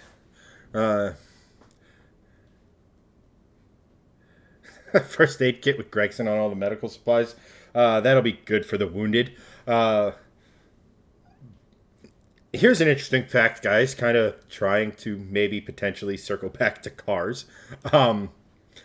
Since I got the Mustang back, I'm getting better gas mileage. Part of that has to do with the fact that I can't really get on her. Just inability to get temperature in the tires. Just the way it is in this part of the world at this time of year. And number two is, I think it has a lot to do with the fact that we put taller gears in the transmission, so turning less revs. Yeah, this is actually a car stream, not just a, hey, check out what random piece of merch I did this afternoon. But in the interest of fairness, guys, if you guys, I feel like in the interest of fairness, let me see if I can find it. This might take me a second. In the interest of time, or like I said, in the interest of fairness, so we're not all just having fun at Greg's expense, even though it's really fun for me. It's really, really fun for me. Yeah. Oh, actually, wait, I forgot something. We'll be back.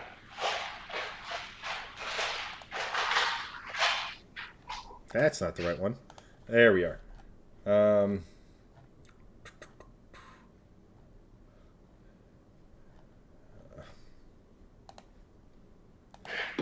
You're what you call it is squeaky as fuck. What's that? Your new garage floors are squeaky. Oh yeah. Yeah, well, I got running shoes on and it's very wet in here because we got like rain constantly going on outside. Oh. So yeah, it's not the best. I wonder if I could make those stickers. Oh no!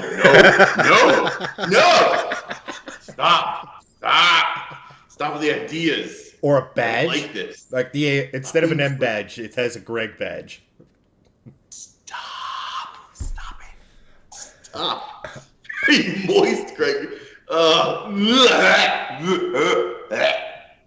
Gross. Stop saying moist. All right. So, in the interest of fairness, if you guys demand it, next month's t-shirt will be this. Yes, I forgot this existed. Wait, was this also from Penn State? Yeah, in your apartment. Or maybe. Yeah, I was going to say, I recognize the microwave and cabinet setup. Look at that fucking douchebag. Oh my god. Yep. What an absolute knob. What a knob. Look at that freaking guy. Yeah, jealousy does not. That's back when I was actually in shape. It's mildly depressing. So I will say, mine is slightly worse. Because I'm doing this like, oh, I'm so hot. Like, stupid photography pose. Chad's just like, yo, college kid with the freaking pop collar. Let's go drink. Like, that was what it was 20 years ago when we were all like going to freaking aviators bars and shit. At night, by the way. Yeah. Yes. Because I wear my sunglasses at night. Was an 80s song that just was a mantra when we were in college. Well, not even that. It was just the just general dumb decisions we make when we're college. Yeah, there's that one. I don't really have... Fortunately for me, I don't really have any other mildly embarrassing pictures. I have the one where I dressed up as what's his name? It's gonna bug the shit out of me. The doctor from Scrubs, the Todd, I think it was. Yes, Yeah, that was a great one. yeah, that was back when I was. Oh God, that was back when I was dating Heather.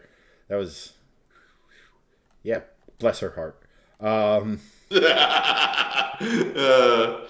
Yes. This is gonna make Also, in answer to Justin's question, is that a bottle of tequila on the stove? It was Penn State. So yes, it was. why I was there. Yeah. Chad was basically our fifth roommate for a while, and just came up like once a quarter and was like, "I'm here to drink. Let's do that." Well, you remember? I think We're it like, was okay. I think it was senior year. I had student tickets for the season for football. You did. We bought you student tickets for the entire season. I think you missed a couple of games, but you came up for almost all of them. Yeah, like people are like, oh, yeah, they would talk to me like I was a student. I'm like, what do you do? I go, I actually work full time. Believe it or not. It's the weekend. Do you not work on the weekend? Go F yourselves. I'm here to drink. Let's do I think I this. was in the ski and snowboard industry at that time. Oh yeah, you were at Pelican at that point, right? Yeah, because I was 21-ish. Because you were junior year when you went to Maine, right? Yes. Yeah, so I had to be 21 at the time. And yeah, I was already working full time and a certified boot fitter and ski and snowboard technician. That's right. Just real quick before we get to Chuck's question, because we probably should circle back. Wow, a car question. Chuck, hang around. We've been having a really crazy stream tonight. Yeah. So we got lots of we still have to talk about car things. It's an hour and a half in. We haven't talked about a single car thing. So hang out. We're gonna get to your question. So you go first, Chad, and then we're gonna get to Chuck's question. So Xander goes, beer pong champ. Fun story about that. Not that I'm advocating drinking of any kind. If you do so responsibly. Juice. Totally unrelated. But when we were in high school, me and my other buddy, we used to go to Rutgers pretty much every weekend. And we got known as Team High School. So originally it was, Team High School's a joke on the pong table, blah, blah, blah. And then by the end of the school year, it was people would walk in and be like, oh, who are these high school kids? And then college seniors would be in the background and be like, you don't want to mess with Team High School. They will. Yeah. It was hysterical. So, yeah, I mean, I started my douchery training early. And ironically, I don't really drink that much anymore. So, seeing as how the actual title of this live stream is something to do with the best damn... I think I titled this stream, by the way, which makes it even funnier, or whatever, was like, the best damn car stream on the internet or something like that. And we haven't talked about any literally car stuff. nothing about cars. So Chuck, thank you for bringing some sanity and to this stream. What's your take on the Chevy 5.3 valve lifter issue? I have a 19 Silverado RST with the 5.3. So far, I've had no issues, thankfully. Actually, this is a fairly easy one. So valve issues. So as we all know, LS and LS based engines, which obviously the 5.3 is. Where's Christian? Right, you're the LS file of the group. And he might be able to back me up on this, but all LS platforms had an issue with trunnions. So what a trunnion is you have the push rod on this side and the lifter over here. So when the push rod pushes up, it basically moves the lever and pushes it down. That little area, the hinge point, the lever point, is what's known as the trunnion. And those are a known weak point in pretty much every iteration of LS motor. I don't know if that's the specific issue you're referring to, but that would be my first guess. And even in the truck motors, the LQs and stuff like that, I believe it transitioned over. So They make kits for it. It's if you know your way. I mean, in a truck it might be difficult just because of how much higher a truck engine is than a car engine.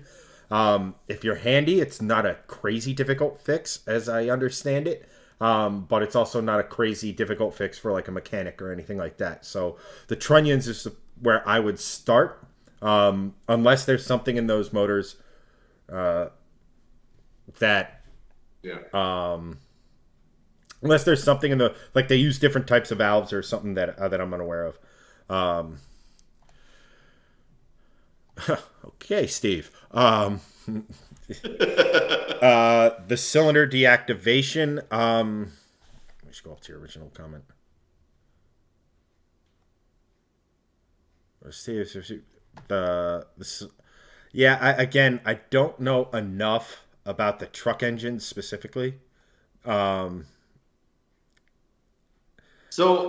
I don't know. From my end, I've heard a litany of different things. I've also heard that the lifter issue is a lot more widespread on the internet than it is in real life.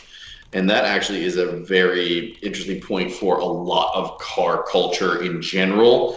The car that usually sits right here that I'll pull in after the stream is my wife's Volvo XC90. It's a new one, the new SPA platform. It's a 2017. If you go on any of the Volvo forums or the new Volvo Facebook groups or whatever, you'll see tons of people basically just saying, oh, they're trash, don't buy them, blah, blah, blah. I've had that car for 4 years, and there's two things that have gone wrong with it. A bad O2 sensor and a bad steering angle sensor, both of which cost about $2,500 combined with labor installed from the dealer total. And that's not regular maintenance kind of thing.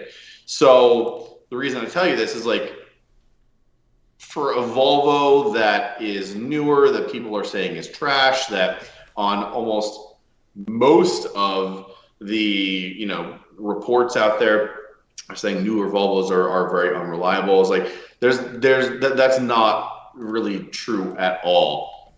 There's a difference between reliability and dependability. Dependability is how parts fail, and reliability is if it's going to get you from point A to point B normally. My car has been very reliable, and for the most part, newer Volvos have been very reliable. I say this because it goes back to this lifter issue. If you talk to a lot of people at GM, of course, they're going to say, oh, the lifter issue really isn't that widespread. But if you go online, you'll see tons and tons of people on forums and Facebook groups and whatever saying, oh, the lifter issue is such a bad problem. If you buy like a C6 Z06, you have to get the valve lifter, the valves and the lifter issue. Like, you have to get them addressed right away. Like, honestly, most of the cars don't really have a huge problem with it. Is it something you should get addressed? Yes, you probably should get it addressed as a peace of mind thing. Very famous one was the E9X M3s and rod bearing issues. Most BMWs. That's every BMW high performance engine that's ever existed. I was just going to say most high performance BMWs from the E36 M3 and on, from a 3 Series, but basically early 90s BMW performance cars forward have rod bearing issues, right? The most famous one is the E9X or E92 or E90 or E91 or E93 M3s with the big V8s, the S65 V8s, with the rod bearings basically having too much or too tight of tolerances to the point of engine failure. And a rod bearing engine with the rod bearings done is a huge selling point to those cars now, right?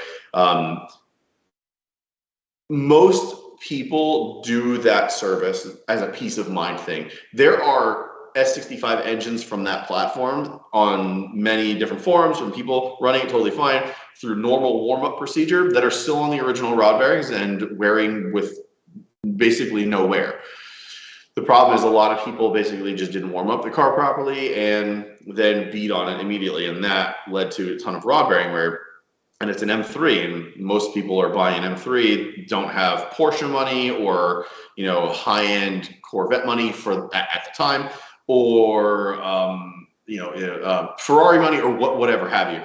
It's the same thing with a lifter issue. Like as long as you treat the car appropriately, it probably isn't going to be an issue. But it's one of those things, just like the two cars that I mentioned with the BMWs, just have it looked at and just have it done as a peace of mind. Is the car going to fail? Probably not. If you treat it like a normal car and don't beat on it, do regular maintenance on it, warm it up properly, blah, blah, blah, it's probably not going to be an issue. But if you really have a inkling that it's going to fail, for that added peace of mind, just get the upgrade done. That way you don't have to worry about it, and it's totally fine. And if there really is an issue, it will be solved beforehand. So just do it if you really want to. That's my 2 cents on the whole issue. Yes. It's a very long-winded way to say, just do it if you want peace of mind. I mean, here's the thing with lifters, you're going to hear them ticking. The only thing, like I said, is I mean, here's the bottom line. If you feel as though it's something, like Greg said, if you feel it's an issue, might not be the worst thing in the world to look into. I would talk to, I think Christian said it, he was sitting here and saying that the 5.3s aren't really having lifter issues either. It's mainly their newer 6.0 and 6.2. The bigger variants. Jesse's in chat. What's going on, buddy? What's up, Jesse? So yeah, basically, I mean, here's the thing: the 5.3s, the Iron Block LSs are workhorse engines. They're not high performance engines. You can put a cam heads on them and boost them to the moon and turn them into a performance engine, but they're workhorse engines, like the BMW engines that Greg was talking about. The S54, the V8, the V10, all of those things just ate rod bearings. So it was one of those things where if you're going to go and have high performance driving with it, you might as well do it because it's a fix that can be done while the engine's in the car, which is as weird as that sounds. It's not like open heart surgery, if you will. It's enough surgery that it's like, it's not minor, but it's also not an engine out rebuild. So it's easy enough, right? You can keep the engine in there. You don't have to go totally bananas, right? Yeah, and I mean, pretty much every manufacturer has something, right? So like Nicholas Zander was saying, Subaru and their oil consumption, right? To which Christy piggybacked on. She had a short block replaced because of the oil consumption, which is nuts. And second set of axles and second clutch. But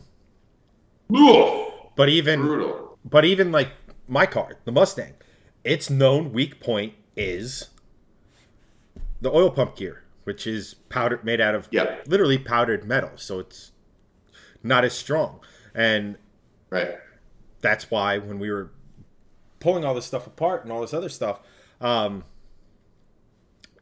it's like a $120 part, 200 and something with the crank sprocket on there. It's just peace of mind, because, and it's the same thing with the MT82 and the Mustang, right? There are people that are, so I see boosted S550s all over the place. Like, what? Because one, I like the platform. I like to see what other people are doing. I like to see like, I could have done that, or I could have done this. But also, I keep an eye on what they're selling for, because I just like knowing the market. I'm not selling her. She's got way too much to do left in her, and I love that car. I'm not selling her.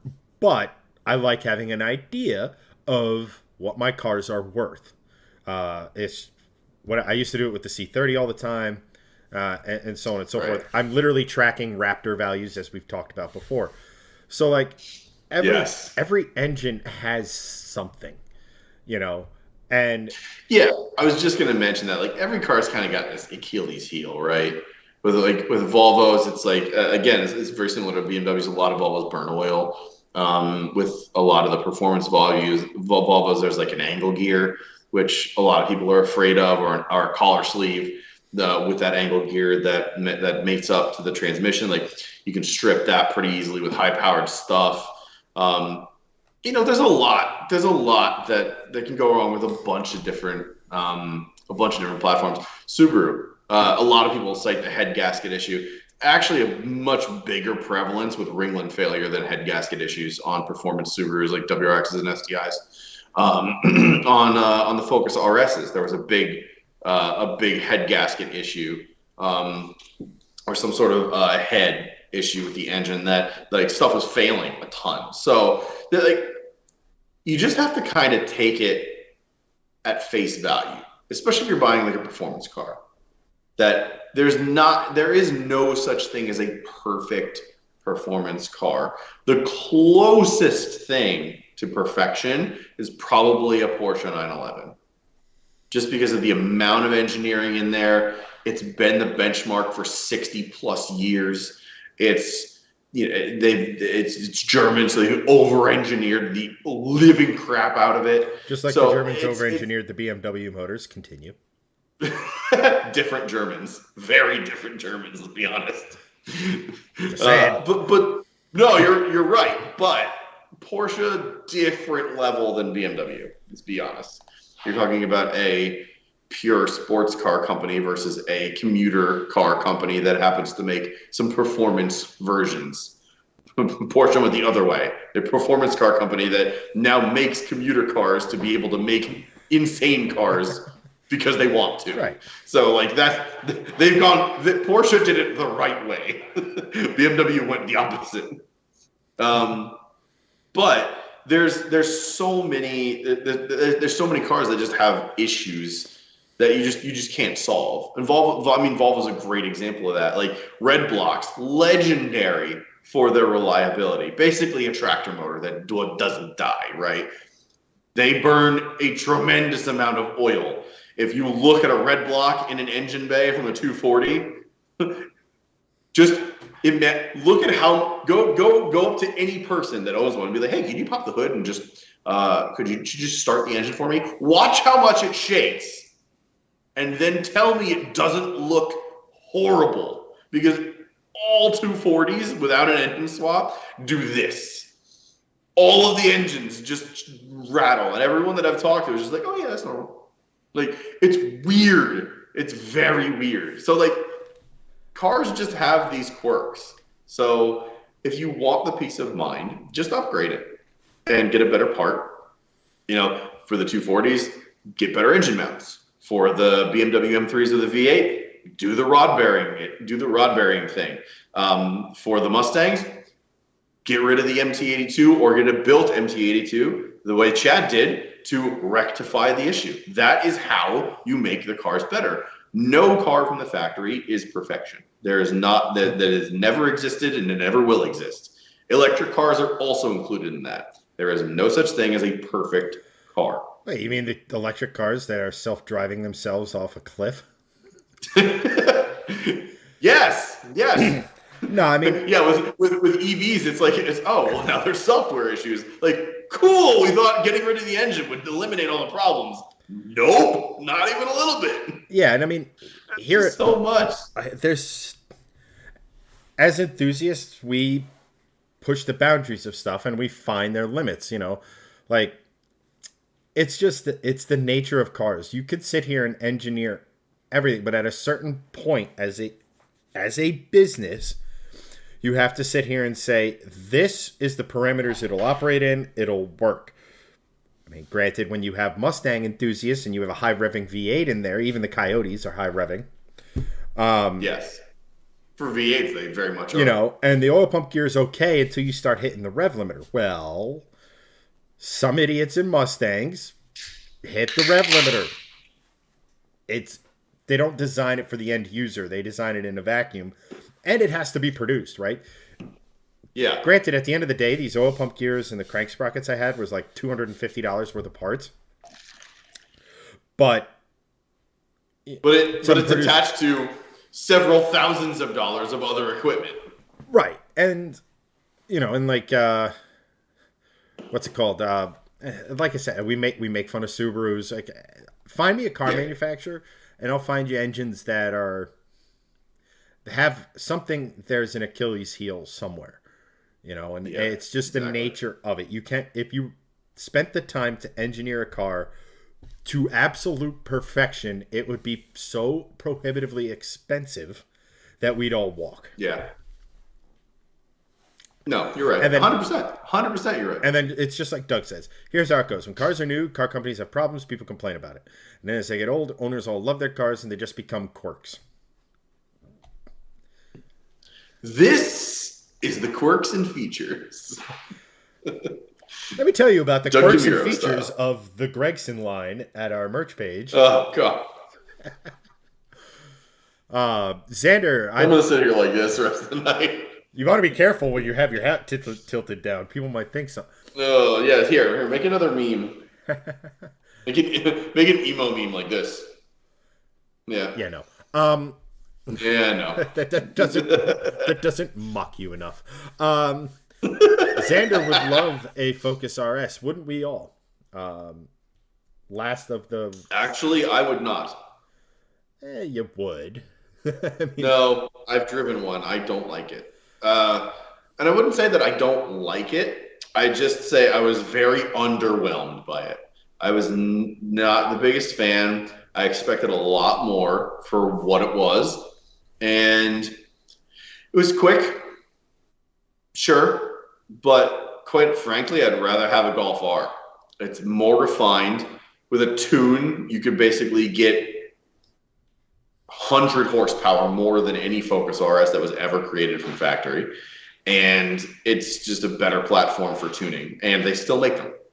So, and even when it came out, when I drove it, this was 4 years ago, maybe 5. So, like, for the hype that it had, I think a better driver's car was the Fiesta ST because it was a much more chuckable platform. The power to size ratio was way more fun. The ORS was objectively way cooler, and it always will be, than a Fiesta ST in every conceivable way. Cooler car, bigger, better utility, whatever.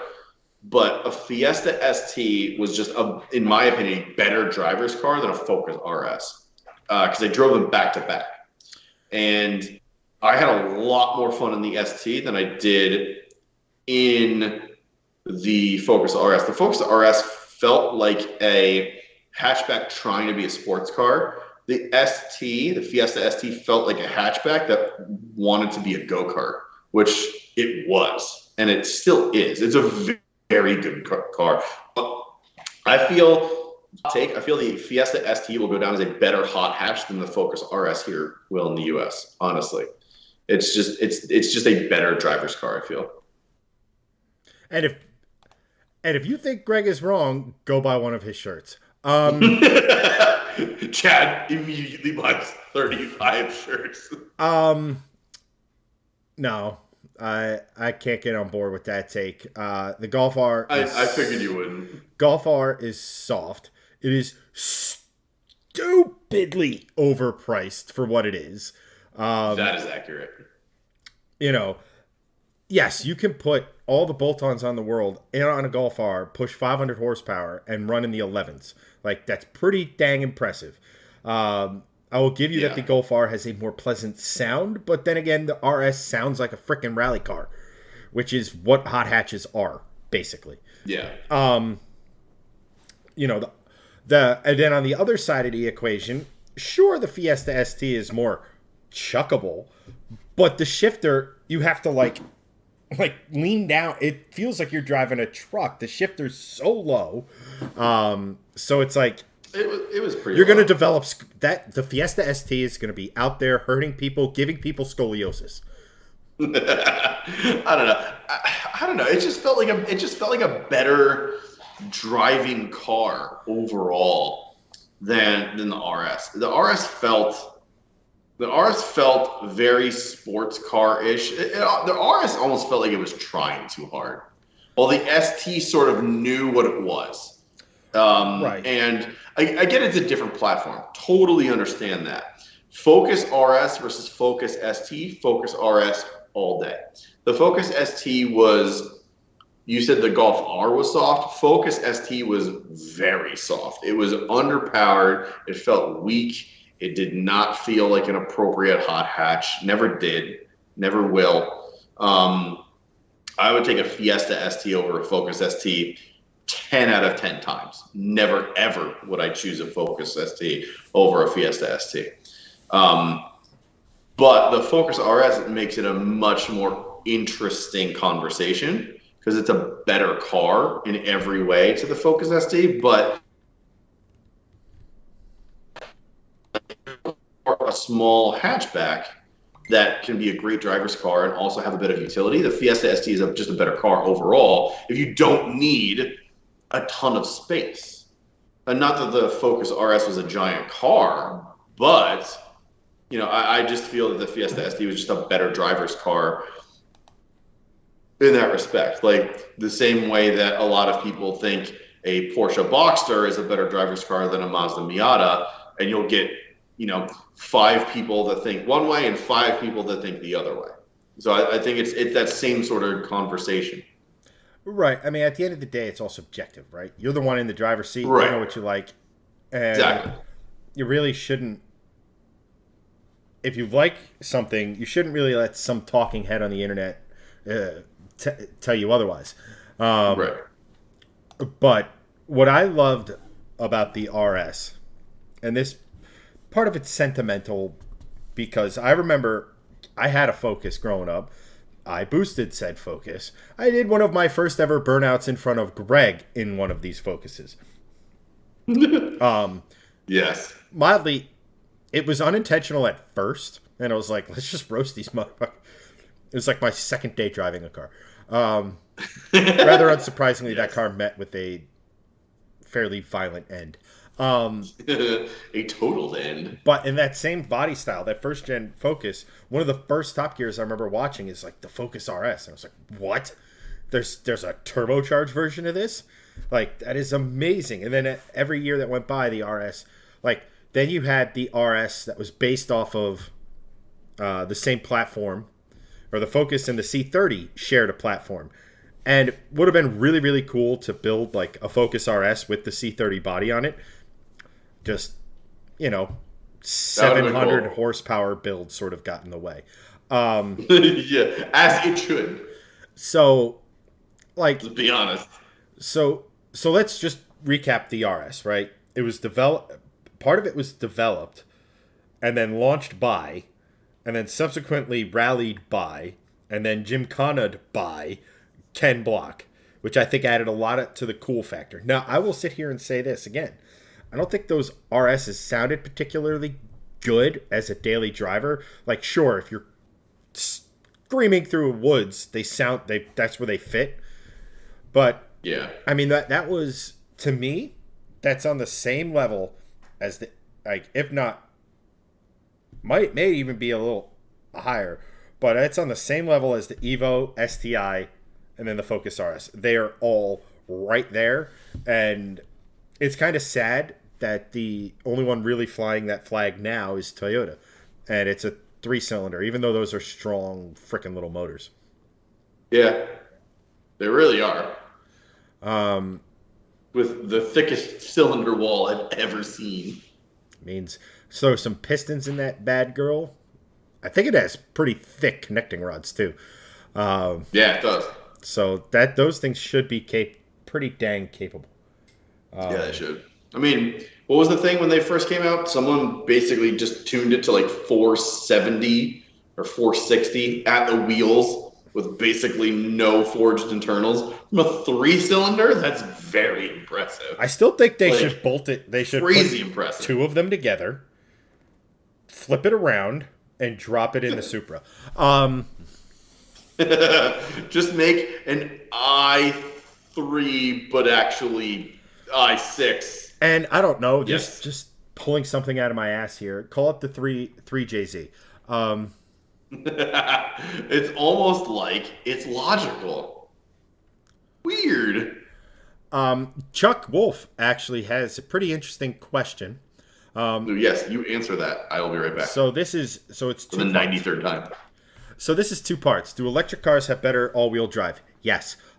Simply because you could instantly torque vector. So whether you're in a performance mode and having, 60% power here and 40% on the inner wheel helps you turn, or slowing that inner wheel and during braking helping you turn. The ability to instantaneously put power to the spot that's gripping, or scale back power until there's grip. It's like electric motors are like a dimmer switch, or like speed control on a fan, on a house fan. You can infinitely adjust it. It's just current. So the all-wheel drive system. So basically, it's perfect all-wheel drive.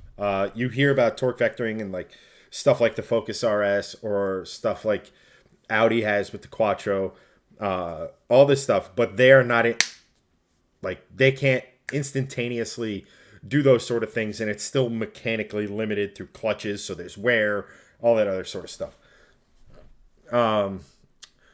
And to this, is Audi still the leader? It depends, really. I mean, everybody has caught up. For Quattro isn't it anymore. I mean, you have Haldex, which is okay. You have Subaru's system, which is really, really good. For BMW, like all of these, and it depends on the all-wheel drive system. So Haldex is going to be front-wheel drive biased, so it's going to drive like a front-wheel drive car that happens to have a little extra grip in the rear. Then, like BMW's X-Drive, and it's going to drive like a rear-wheel drive car until the extra grip, until you need that little extra, until the rear wheels start to slip, and things of that nature. And then the last thing was Audi banned from Le Mans in the early 2000s. Quite the opposite. They dominated. I think they were only dethroned by Bentley with the Speed 8, I think, which was hysterical because underneath the bodywork, the Speed 8 was an Audi R8. The R8, the race car. But Audi dominated with the R8. Those were insanely engineered vehicles. I could do a whole segment talking about how that car was engineered, between the direct injection on the system that was pretty advanced for its time, between the fact that they could literally just remove the car in thirds. They could remove the back half, engine, transmission, and all. Like they did this at Le Mans. They changed an entire rear end of a car in something ludicrous like 15 minutes. Like mind-blowing stuff. Like that sort of stuff was banned, but then Audi actually came back with the R10, and then from the rest of time till 2018-ish, 2017, 2018, for the rest of their tenure racing at Le Mans and the World Endurance Championship, Audi raced diesels. Like, it's very different than like a Cummins or a Power Stroke or a Duramax or anything like that, but they raced high-performance diesels that were so efficient at turning an explosive liquid into horsepower that they were quiet, and the drivers had to adjust for it because they were starting to hear things they could never hear with the old loud internal combustion engine cars, or I'm sorry, the loud gasoline cars. Like they could hear the tires on the pavement squeaking and sliding and all this other stuff, to the point where they first drove these cars and they thought the cars were broken. Audi dominated, and then what killed Audi was, well, they were part of the Volkswagen group. They were racing diesels, and Volkswagen had Dieselgate. So it took Audi down, and shortly thereafter took Porsche down. But Porsche is coming back this year at Le Mans with Team Penske and a couple privateers. This year's Le Mans is going to be nuts. Absolutely. It's going to be the best Le Mans in years because the top class has so many cars. Porsche, Cadillac, Toyota, Glickenhaus, which is actually a pretty good team. They're kind of getting screwed by IMSA, in my opinion. Otherwise, they'd race more over here. Ferrari's coming back. It's nuts. The new hypercar / GTP class is nuts. I'm crazy stoked for that.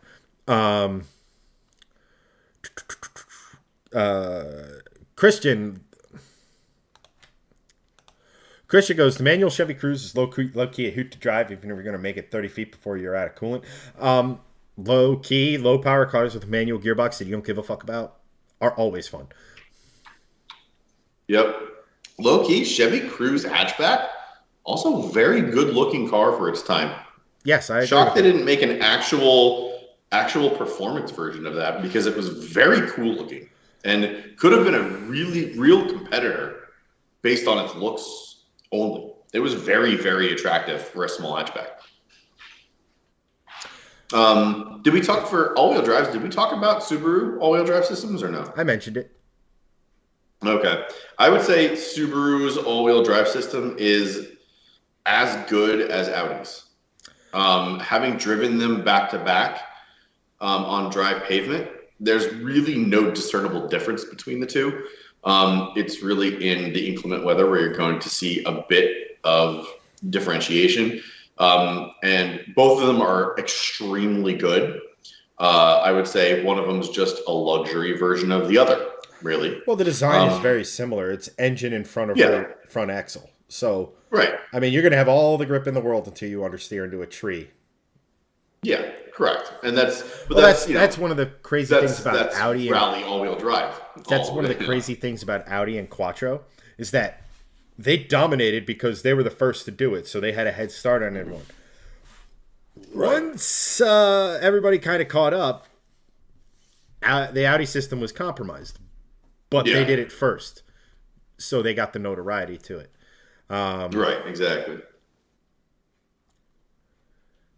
Yeah, Subaru is the Subaru all-wheel drive system. I can confirm is, especially in the WRXs at least, very good. Just fantastic, honestly. Like, a quick story about Subaru.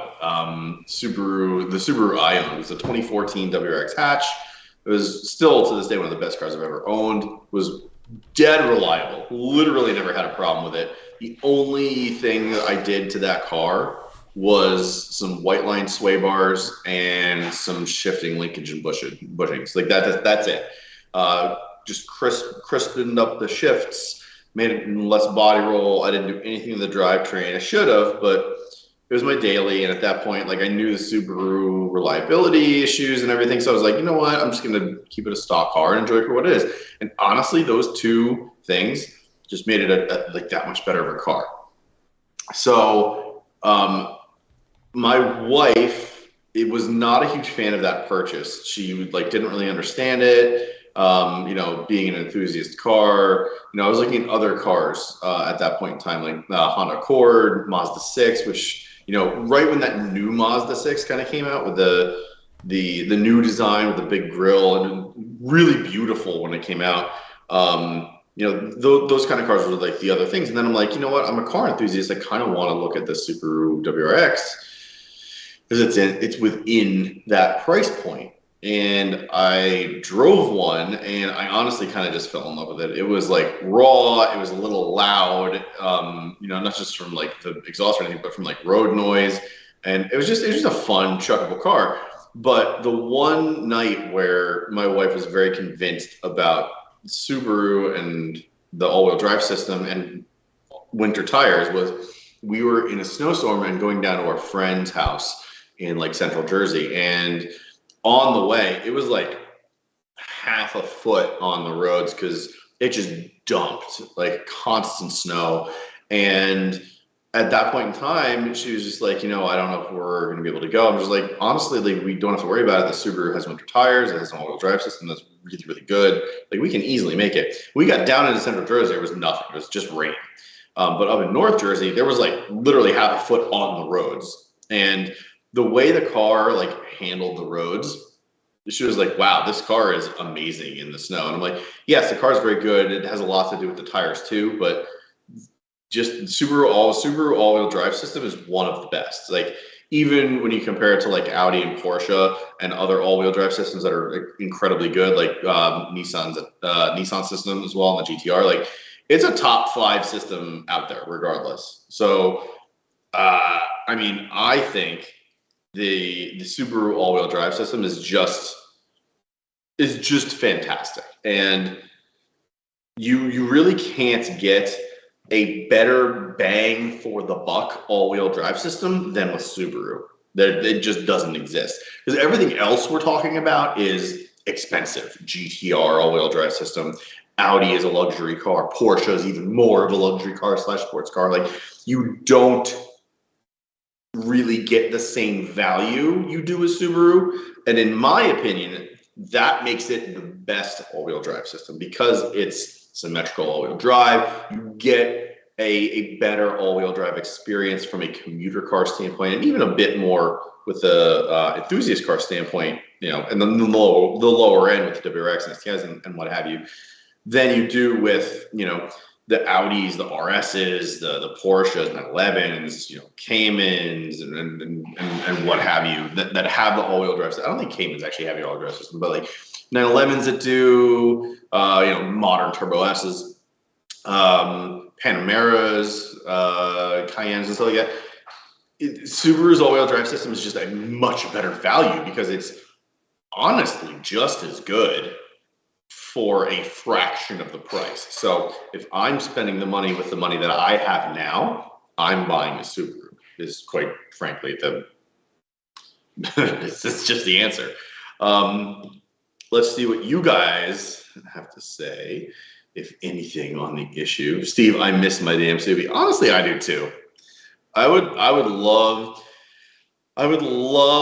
to do a build of a GC8 chassis, and I mean, who doesn't want to do this, but like a GC8 chassis with a 22B body kit with an updated EJ motor in it, like an EJ 205 or 207, maybe like a Honey Badger build from Turning Customs, like something like that. That would be sick.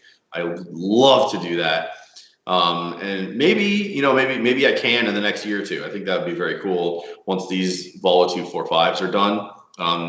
Say I don't like them, I want to sell both of them. Could sell both of them and then do a Subaru build, or roll that money into like an F-Type or something. I don't know. I think there's going to be a lot of different things we can do with the money from those, should I not like those cars. And it would be really cool to see. I think that would be a great build that a lot of people would love on the channel, and just love overall, because those old Subis, especially the 90s WRXs and STIs, like that was like the Colin McRae era when the company really kind of came into its own. And I would love one of those cars. That it is a dream build, honestly, to have a two-door, or I mean even a four-door, because we never got the two-door here in the US, I don't think. Like take a 2.5 RS and turn it into like a 22B clone. I think that would be so cool. It would be so sick, and I would love that. I miss my old lesbian Outback, some Legacy wagon. Legacy actually is a really good shout. Those old Legacy wagons from like the early 2000s to mid 2000s are probably some of my all-time favorite wagons. They look really good. They had the 3.0, I think it was a 3.0 horizontal 6. It wasn't a 4-cylinder. I think it had the H6 in it, and those motors are very good. As long as they're on the up and up, those horizontal 6 motors sound so good. They make great power. They're more reliable than the flat 4s for sure. But yeah, like that would be a very cool build too, for sure. Christian, I secretly want a stock black Forester to beat the shit out of. Dude, Foresters are honestly some of the best cars you can buy. They do everything you want in a commuter car. They have an epic all-wheel drive system, and they have ground clearance. So you can actually go off-road with them. And you don't see a ton of Forester off-road builds. You get your typical Jeeps, your 4Runners, even like Land Rovers, Lexus GXs, Land Cruisers. You get like your very typical off-road kind of builds. But you never see a ton of Forester off-road builds. Foresters are very capable off-road. And unless you're doing like boulder problems, you don't need, you would need a Jeep or something insane for that with like 37-inch tires. Like Bronco, whatever. Like that's the kind of stuff. But if you're talking about just a general off-roader, a Forester's a really good shout. They're cheap. They have, like I said, crazy good all-wheel drive system. They have a very good aftermarket, and you could kind of do whatever you want with them because they're so cheap. You have tons of money left over to do cool shit with. So base Forester is a very good shout. I think it's a really good buy even just for a general commuter. They're just good. They're just good cars, quite frankly. Let's see. We got what else we got? We got Nicholas. What do you think about the new RS Subaru coming out? Oh, you mean the Impreza RS? That's basically just an appearance package. It's trash, just like every modern Subaru is. Have you seen the new WRX? It's garbage town. It's horrible. It's so gross. So gross. The new WRX is garbage. The new Impreza RS is just an appearance package. It's not a sporty version at all. Like there may be some suspension tuning, but quite frankly, it's not worth the money. Like don't buy it. Flat out, do not buy it. You should not. Let's see. I want to buy a Forester for my gal. Definitely, you should. They're actually, and they're more reliable than the other stuff. Foresters and Outbacks are the two more reliable models that Subaru makes. Chad's sending a link to the Subaru STI Levorg build. I wish we got the Levorg in the US. It's basically a WRX wagon. That's the reason why I got this, quite frankly. This and I'm sure everyone watching at this point knows what this is. This is my 2016 V60 Polestar. This is basically a adult's WRX wagon. That's all it is. It is approachable now in the price department. You can find these from anywhere between 25 for like sort of a shit kicker version with high miles to, if you're looking for a more modern version of this platform, up to upwards of 50 grand. So the very wide price range, but this has a good all-wheel drive system. It's a Haldex-based all-wheel drive system, not as good as Subaru or the Audi version of Haldex. Audi has Quattro. Volkswagen's version of Haldex.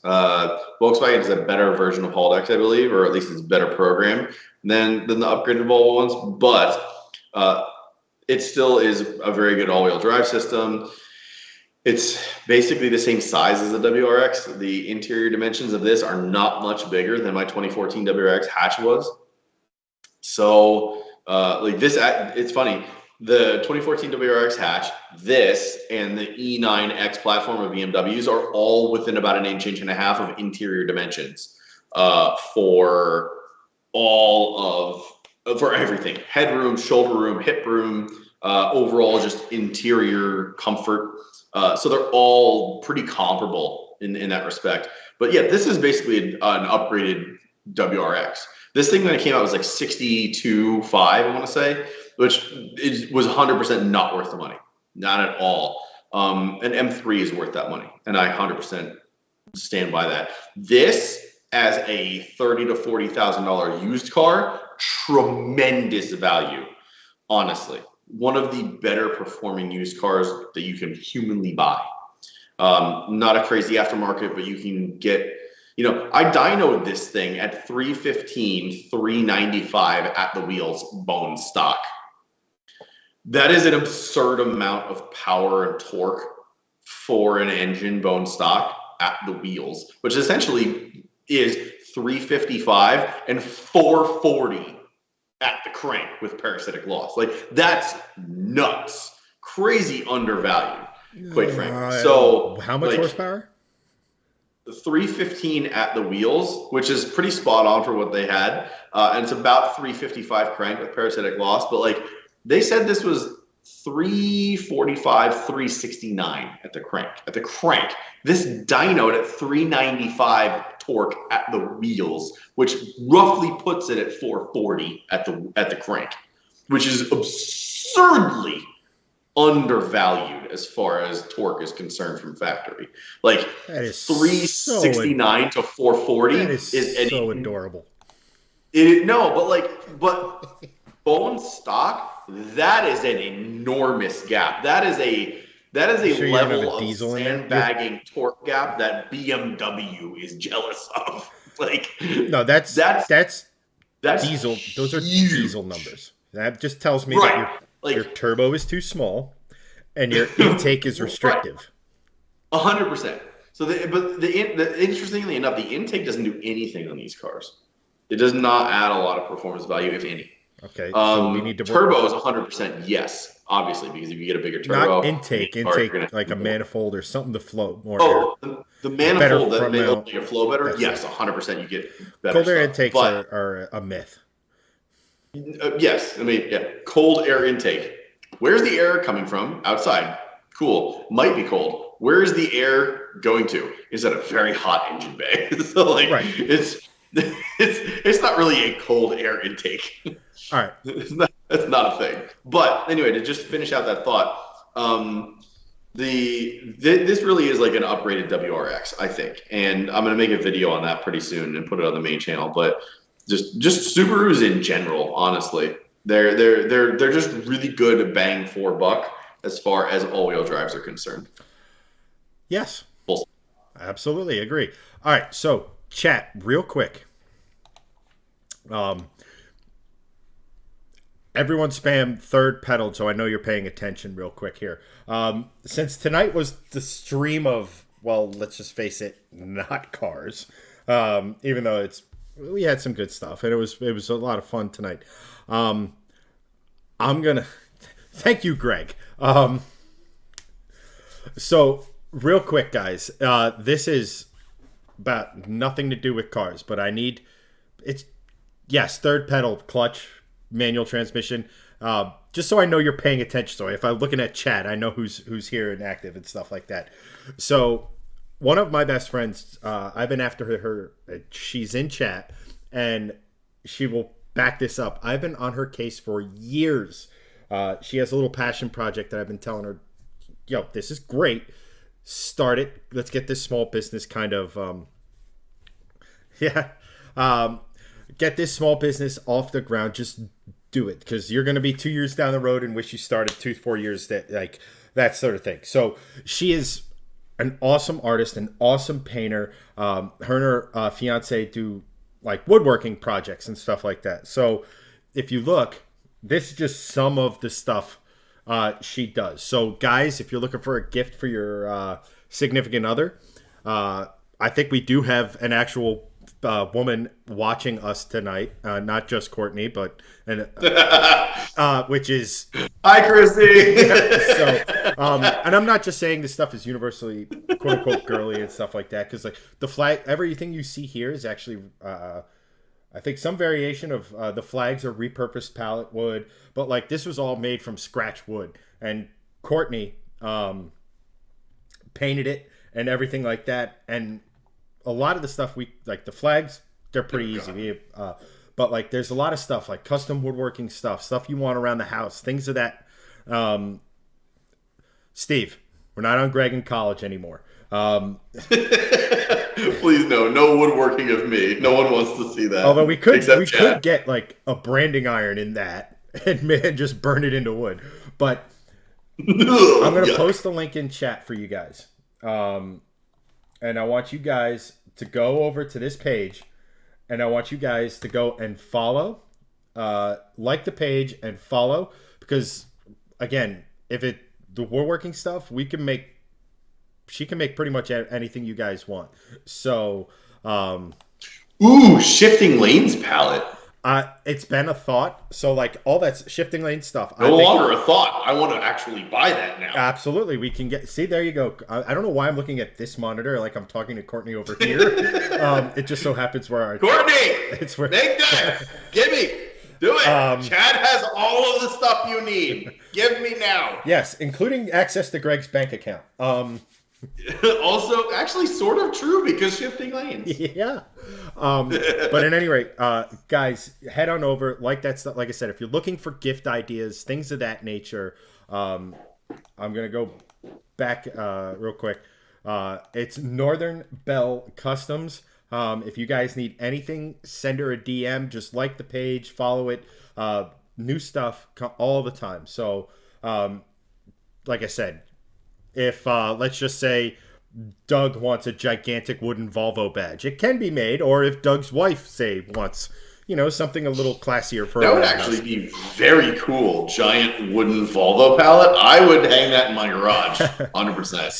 So yeah, guys, just do me that solid. Go over, help her out. I cannot tell you how good of a friend she is to me and to the channel as a whole, but her and Lou are great people. You will never meet a group of people better, or is to a group. But at any rate, go over there. Link. I just put the link in the comments. Christian, thank you so much. I just head over there because, like I said, she makes great stuff, and I want her business to succeed. So one, so I could sit here and be like, "Told ya," but also this is kind of something she's dreamed about for a while, and I have a I just liked it too. Thank you, Greg. And I have You're welcome. and I have a platform to where I can help out. So to everyone who has, thank you guys. I really appreciate it. She deserves it. So help her out. Hey, we're at 49 follows. Let's get 50. Come on, someone go follow. More follows. Let's go. Come on, we can get 50. We have like 8 people on stream. We can get 50. Come on. Do it, do it, do it, do it. We can get 50 follows. Come on. I'm literally sitting here hitting refresh. How did the merch things disappear? Ah, here they are. Can we follow from the Shifting Lanes account? Will that count as 50? I don't know. Let me see if I'm. I want to say yes, because we can follow other accounts as Shifting Lanes account. Yeah, let me see here. How much for shipping to the West Coast? How much is it to ship a pallet of wood to the West Coast? It's. I guess it would not be a ton, but probably in the $20 to $40 range, I would imagine, based on weight.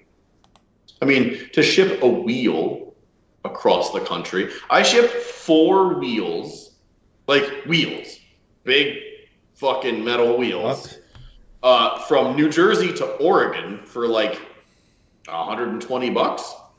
So it wasn't a lot.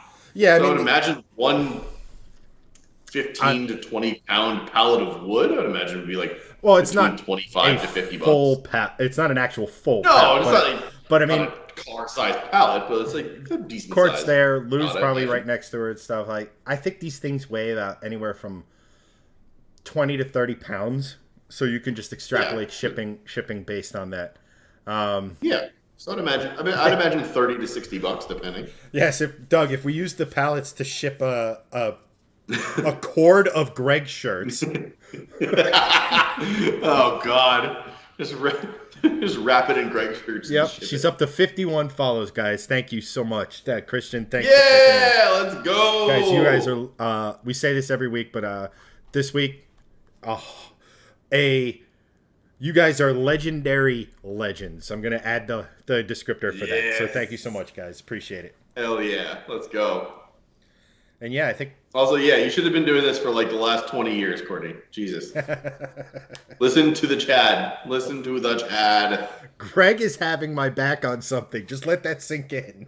Yeah, that's fucking rare. He has Let's go. He has my back, and I made embarrassing merch about him. That's right. That's right.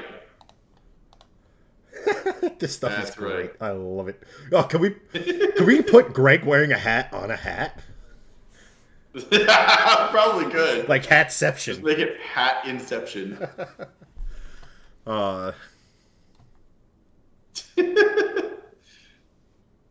Yeah, I want to find something that cool that I can put on one of those pallets and or woodworking things to purchase, because I think so. I have this. Wrong side. I have this Volvo Moose flag. I have an Aston Martin and BMW flag over there because of just cars I've owned.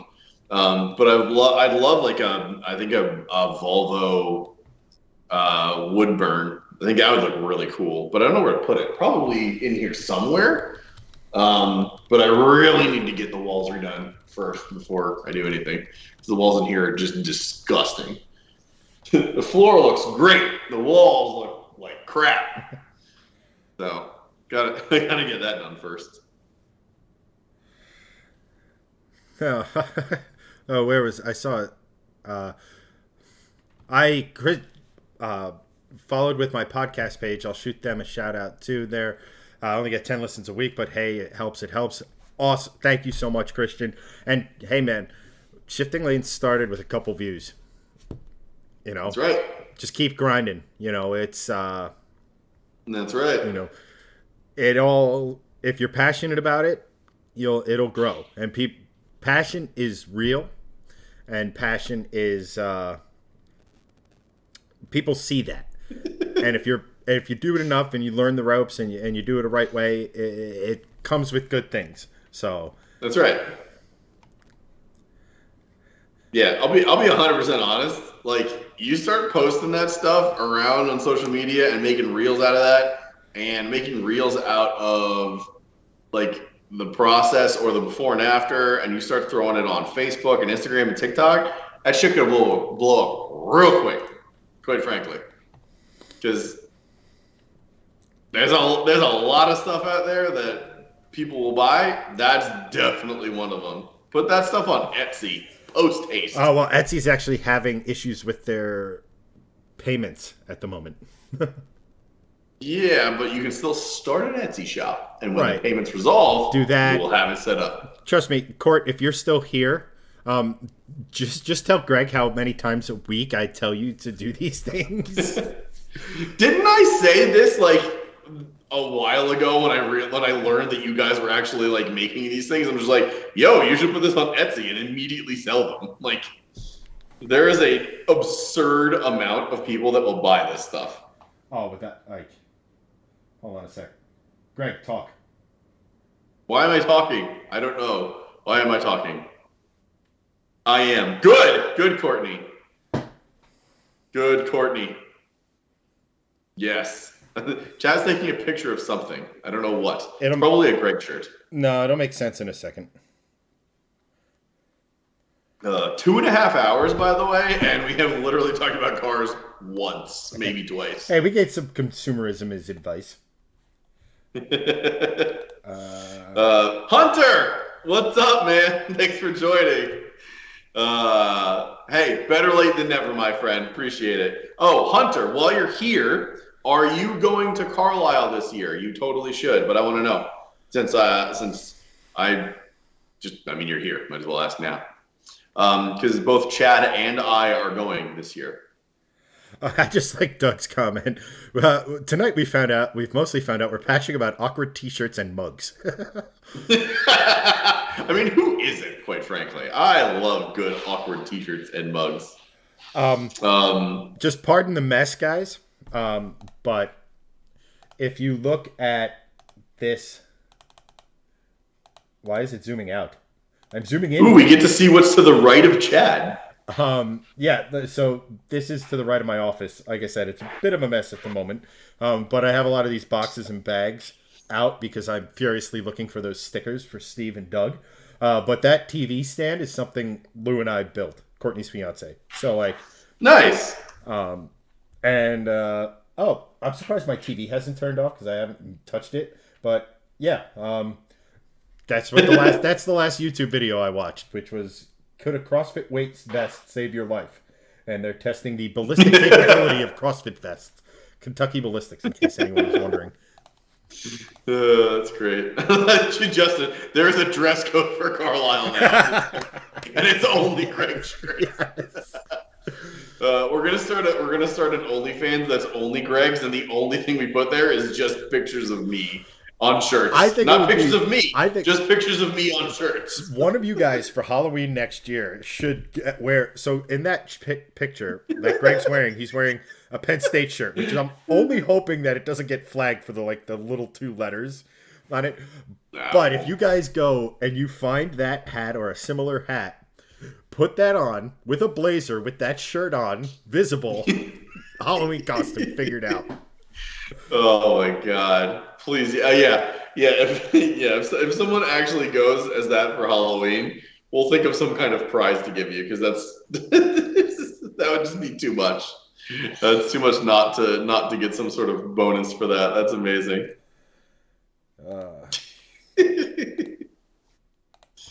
I don't want to shave my head. Trust me, I don't either. I just don't want to be a patchy motherfucker up there. So the last thing was just buzz it. Done. Yeah. Well, I mean, let me put it to you this way. I'm shortly behind you. Like, there's a reason the hat's kind of tilted up like this because it's actually mesh up here, so it shows the hairline. I need a haircut nice. too. But... So put it forwards, damn it. Well, here's the thing. This is what happens when I do mine backwards. All right. It's just nothing but scalp. Yeah. Well, like you can see the patchiness. Like if I grew it in, this is where I'd have hair. I'd have no hair here or no hair here. So I'm not really interested in having nothing up front. Not a fan. So if I wear the hat at the, and I can already tell that everyone's going to be like, Chad, do you own hats that aren't golf related? The answer is not really. But yo, that's a sick Callaway hat though. I love this hat, and but what I don't like is the shadow. So the shadow kind of looks goofy. So like I could kind of like go like that, but like, nah. I like it better backwards. It's funny but two of you guys had said Keeps. It's actually funny. Keeps is one of the companies that I wanted to like get on board for a sponsorship because of Chad's full head of hair, and the reason being is because I was gonna do something. It was just like, hey guys, Gregson here. Do you not want to end up like this? You should have Keeps because you'll end up like this, and then it would just go to Chad with his like flowing winter mane of like hair. He's like full head of hair. And I thought that would be a hilarious and great sort of like sponsorship ad. Well, I actually can't do Keeps because biotin, which is like the active ingredient in a lot of like hair products, gives me heart palpitations. So I cannot have or take stuff with biotin in it. I did Rogaine for a while, and it didn't really do anything. So I was like, forget it. I'm over it. I'm not really interested in spending money. So I spent money on a buzzer, and I was just like, yoink, done. This is so much better. There's zero maintenance. It's free. I've literally not gotten a haircut in 4 years. It's awesome. I'm trying to think here. What is a good... Keep talking. I have like Christian, that's why he has a fitted, not a snapback. Gosh, Greg, get some style. No, I will never have style. Did you not see me with that face on the shirt? I have no style. I never will. That's not a thing. I don't have style. Just no, I have no style. Never will. Hold on, this might take a second. I'm wearing a pop collar fleece North Face overcoat. Oh my god! I don't have style. It's just not a thing I have. Everyone's tagging Keeps now. Give me the sponsorship or hymns. Yes. Oh my god! I forgot it was this bad. Oh no. What are you bringing up now? Oh god! Look at that hair. Yeah. Sweet Jesus. Oh my god! It's like Chris Stapleton's beard just down the back of your hat. Jesus Christ! And what a surprise! I'm wearing a golf hat in it. I mean. Oh man, yeah, shocking! You have a golf hat on. Also, that's a sweet golf hat. The orange and blue and white, like that. Yeah. Good combo. Got dirty, but this is this is actually, since we're here, one of the funniest things. You have stock C30 wheel, Mhm. the front wheel, which is a 275, and then the rear wheel, which is a 305. Like, it's just comparison. Why, It's yes, quite Jesus. large. So, is it Oh man, Chad Ray Cyrus. Oh, that's so accurate. Oh, my achy breaky hairline. Absolutely yes. Oh, that's so good. But yeah, like Oh my to god. the kind Oh, we of have desktop inception going holy on. shit, I hit the wrong button. This has been the best stream ever, by the way. It's just nothing but laughs. But I always thought a Holy good Keeps shit. commercial would be like, without Keeps, Greg, someone who needs Keeps, Chad, and then someone, Exactly. or it's like someone who needs Keeps, Greg, someone who's started using Chad, and then like Keeps end user, and it's Hanson, and it's his just ridiculously thick head of hair. Chad Punzel. Oh, it's so good. Oh, the long Chad hair. Chad, let down your flowing mane. Let me climb the tower. Yeah, I'm getting a haircut soon, by the way, Oh, because you man. guys can't really. I don't know if you can with the lighting in here because it kind of gets washed out with the white balance. But I have a 1.5 year golfer's tan.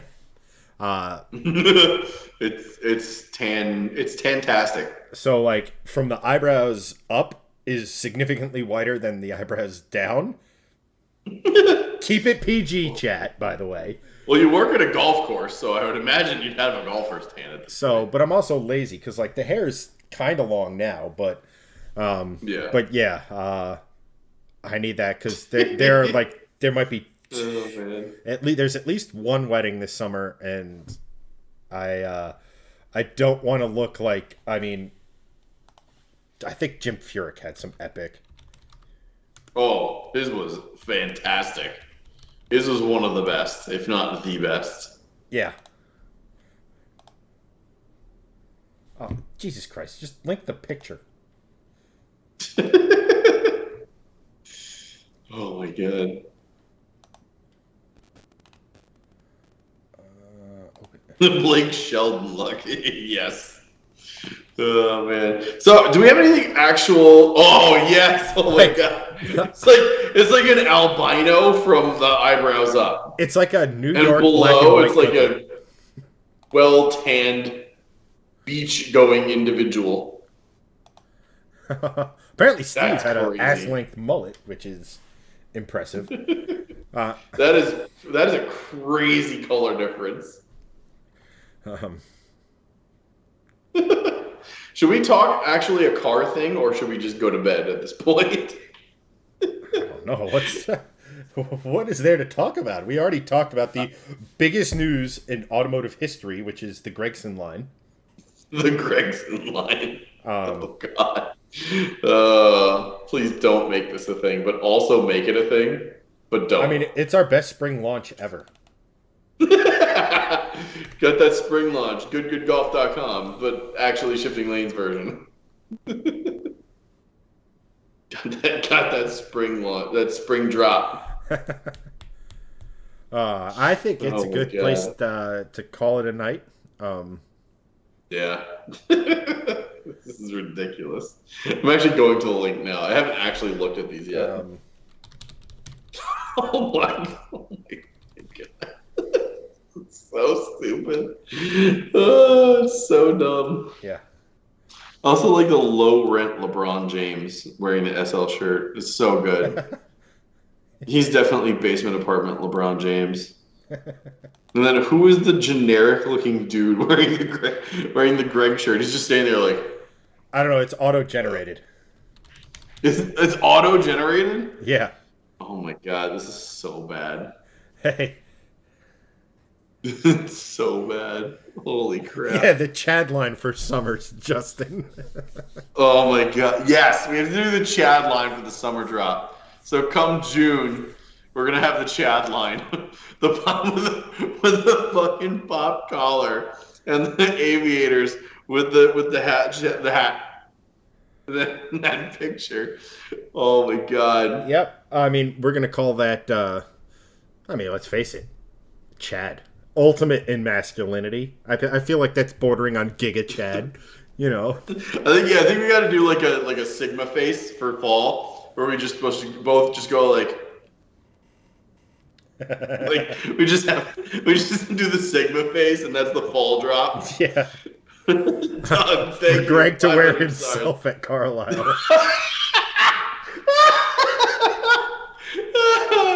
Oh my god! I'll be 100% honest with you. I will refund you that 500 stars to not actually wear myself at Carlisle. How about this? God. Instead of wrapping a car, instead of buying a car, if we were to get a ridiculous stars goal, I think we tattoo that on Greg. No, like a Steve-O. Like a Steve-O thing. No, I will not. I'll tell you what, that will be grounds for divorce for my wife. No way. Because my wife is pretty tatted up. She's got a bunch of tattoos. She actually just went through the last year and a half. She actually just went through a bunch of cover-ups for her old stuff that she didn't want anymore. And she has a bunch of really nice pieces now. Like her back tattoo, she wasn't a fan of. Got her whole back done. It's like flowers. Got a second sleeve on her other arm. She had a tiger on her leg, just got redone. It's very nice stuff. But I've always been like, yeah, I kind of want a tattoo. She's like, no, you must remain pure. Oh. So I have 0 tattoos. And she's like, no, you can't have any. I have all the tattoos. You can have none. I'm like, all right, whatever. Cheaper for me. All right. Someone suggested stickers, but I just came across you can get the die-cut magnets. We could get Gregson magnets. Oh, please put me on your fridge. Oh, please put me on your fridge and hang your kid's freaking art project on it. Oh, sweet. Doug, would your wife want it as a tat? No. I feel like if she put that on her skin, that would be also grounds for divorce. How about henna tattoos of Greg? Oh, yes. Actually, Justin said that. Greg temporary tattoos, look, if we can get some temporary tattoos made, I will temporary tattoo myself on myself for Carlisle. Both forearms. Let's go. I'm in. I'll do the temporary tats. That would be hysterical. Look at that douchebag. What an idiot. What an idiot. That is the worst picture literally ever. I loved that hat. That hat was actually pretty awesome, but that guy just sucks. Huh. That guy sucks. Justin, for Greg's temporary tattoos of himself. I don't know why reading it's funnier than saying it, but it really is. Oh my god. It can't get funnier. You guys cannot be funnier. It's every week it just gets funnier. I just cannot. I want that for a car sticker. I guarantee you we can make vinyls out of that for sure. I guarantee you we can make vinyls out of that. Also, I think we have a comments record for tonight. We're up near 400 at this point. And all I had to do. Thank you, Steve, for the pushing me to do this. All we had to do was put your face on merch. Who knew? I think on every piece of merch we need to put "by Steve Veldkamp" at the bottom, just as a display. Oh, like there's signature. Veldkamp Designs. Yeah, like Maui Jim has the glasses have the Maui Jim signature on as a logo. We need to have Steve Veldkamp as a signature logo on all of these. Gosh. I think I have to get this. I have to get this with the coffee mug for Kate. Oh God, no. So bad. It's so dumb. It's so dumb. So, and it's weird to say the best looking of those three things is me doing the stupid LV bullshit. The other two just look so douchey. It's unbelievable. Not that the other one looks less, but it just looks so. I did this myself. Hunter, this is a picture from 18 years ago. Chad dug this shit up. That's not me. I didn't do anything. I was trying to help out my neighbor that I wanted to make out with. She was doing a photography class, and I'm like, yeah, I'll do this. Oh, wait. I should have just deleted this photo years ago. Oh my god! You can put it on a fridge virtually! What the fuck? Oh, imagine having that on a fridge. Imagine having your friends come over and seeing that on your fridge. Better. Imagine having to tell that story. Better yet. What the better fuck? Yet, put it at like 3-4 feet off the ground, or hanging up your kids' like science project or a report card or something with that magnet.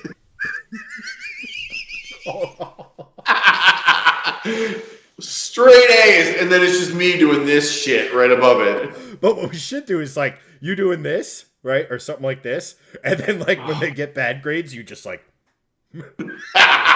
Oh yeah, that's good. I'll just do this, and then those are appropriate magnets. I'll do that. Steve, the Gregson by Stevie V. Yes, that's so good. Oh my god, this is honestly my face hurts from like smiling and laughing so much. Oh, can't make the magnet. They're having server issues. I'm sure you can figure it out here. Oh no! Oh, I see the twinkle in his eye. I don't like this. Oh no! I'm so glad Christy's not here anymore. Or if she is, Christy, I'm so sorry you're watching this still. Jesus Christ! Wait, was she the one that took the picture? No, she did not. No, she did not take the picture. No, it was a neighbor. Christy was actually, I don't even remember how I met Christy, quite frankly. Party? Internet? I honestly don't remember. 4x4, 5x5.5, or 3x3 chat. Just asking for a friend. Oh God. Why are you asking for sizes? Oops. I don't like what's happening. I don't like this. I just want to make a sticker of you being like, and so someone could put it right above their exhaust tailpipe. Oh no! Oh no!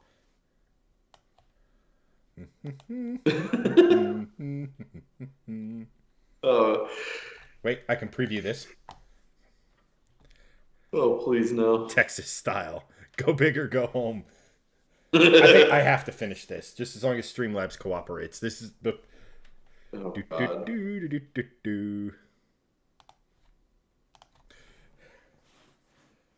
That's a sticker, chat.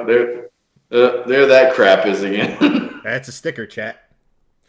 Next. That's a sticker. Oh God. Worst. I can imagine this picture becoming the new truck nuts, where you just put it on all the rear tail hitches. Mercadouche Greg. That is a perfect explanation of those pictures. Who brought up the Stars Greg. Yes. What? I get the countdown for activated. Nobody. Did we get enough? No one buy this apparently. No. Please. Just let the Stars Party go, because like we all know the pure disappointment. Nicholas, thank you, buddy. Oh man! But chat, you asked for stickers. I provided. Oh my god! Wait, hang on. I gotta click the link. Oh no! Hang on, it's loading.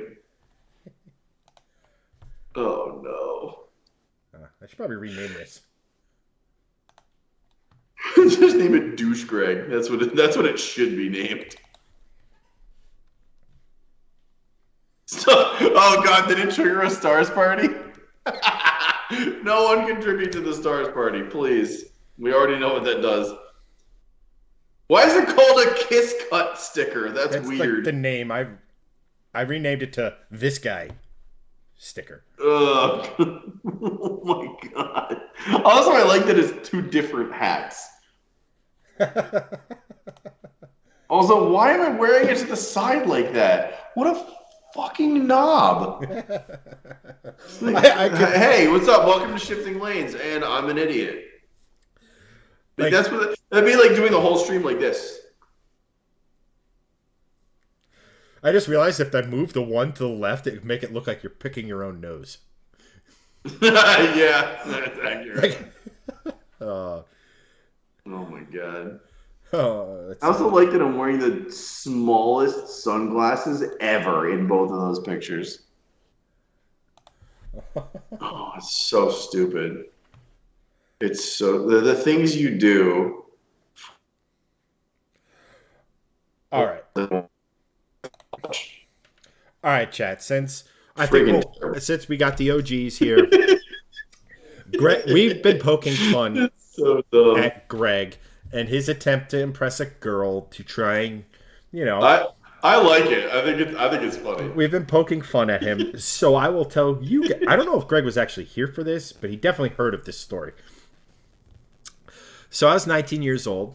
I was interested in this girl, and we had this house party, and they had this kind of weird, the garage, the deck to the backyard was flush with the backyard, but the deck was actually on the second level above the garage. And our Greg and I's friend Eric is like, yo man, you won't try to climb up top there.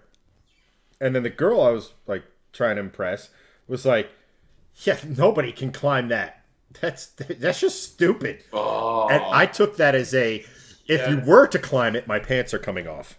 So because drinking was involved. I don't think I was drunk. I honestly don't think there was. No, I don't think you were drunk, but like you were just like, this sounds like a good idea. So I start climbing the center post, which is like a 4x4 or a bunch of 2x6s. It was pretty easily climbable. I get up, I start climbing up. I get to where like my chest is like even with the decking. And I've been using the center post for the whole time on this. So now I'm like, all right, well, for the grand finale, I'm just going to pull myself up, take the Captain Morgan pose in victory, and laugh at everyone.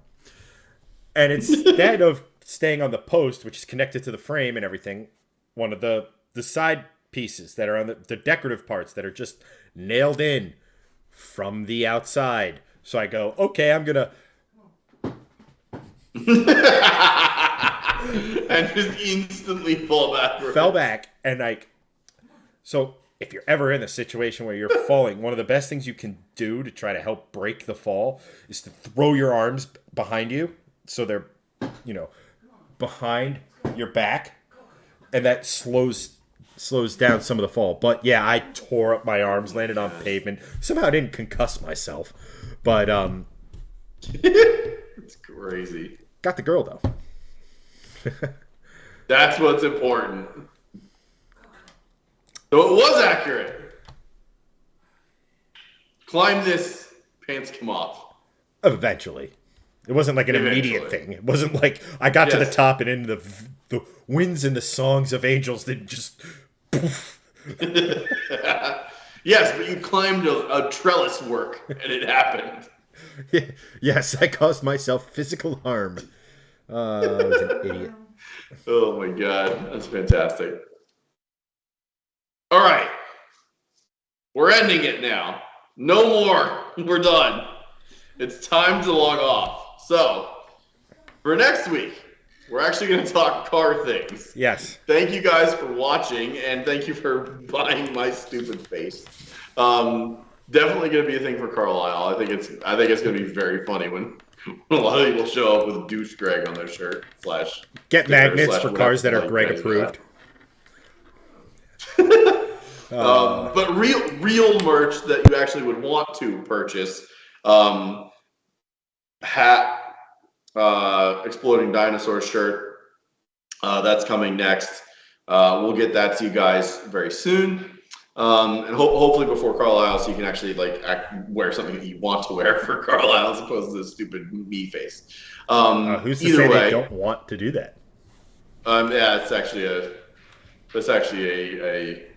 good. That's a good point. You're welcome, Hunter. We're usually here for like 2.5. I mean, almost 3 hours tonight. So we're usually on this long. So, you're welcome, Steve. No sweat, bro. So yes, definitely better merch coming because that's funny. Yeah, We have actual better stuff coming. So in the next couple of weeks, stay tuned for that. And we'll talk about some more fun car stuff next week. But that I think we'll do it for tonight. Thanks for watching, guys.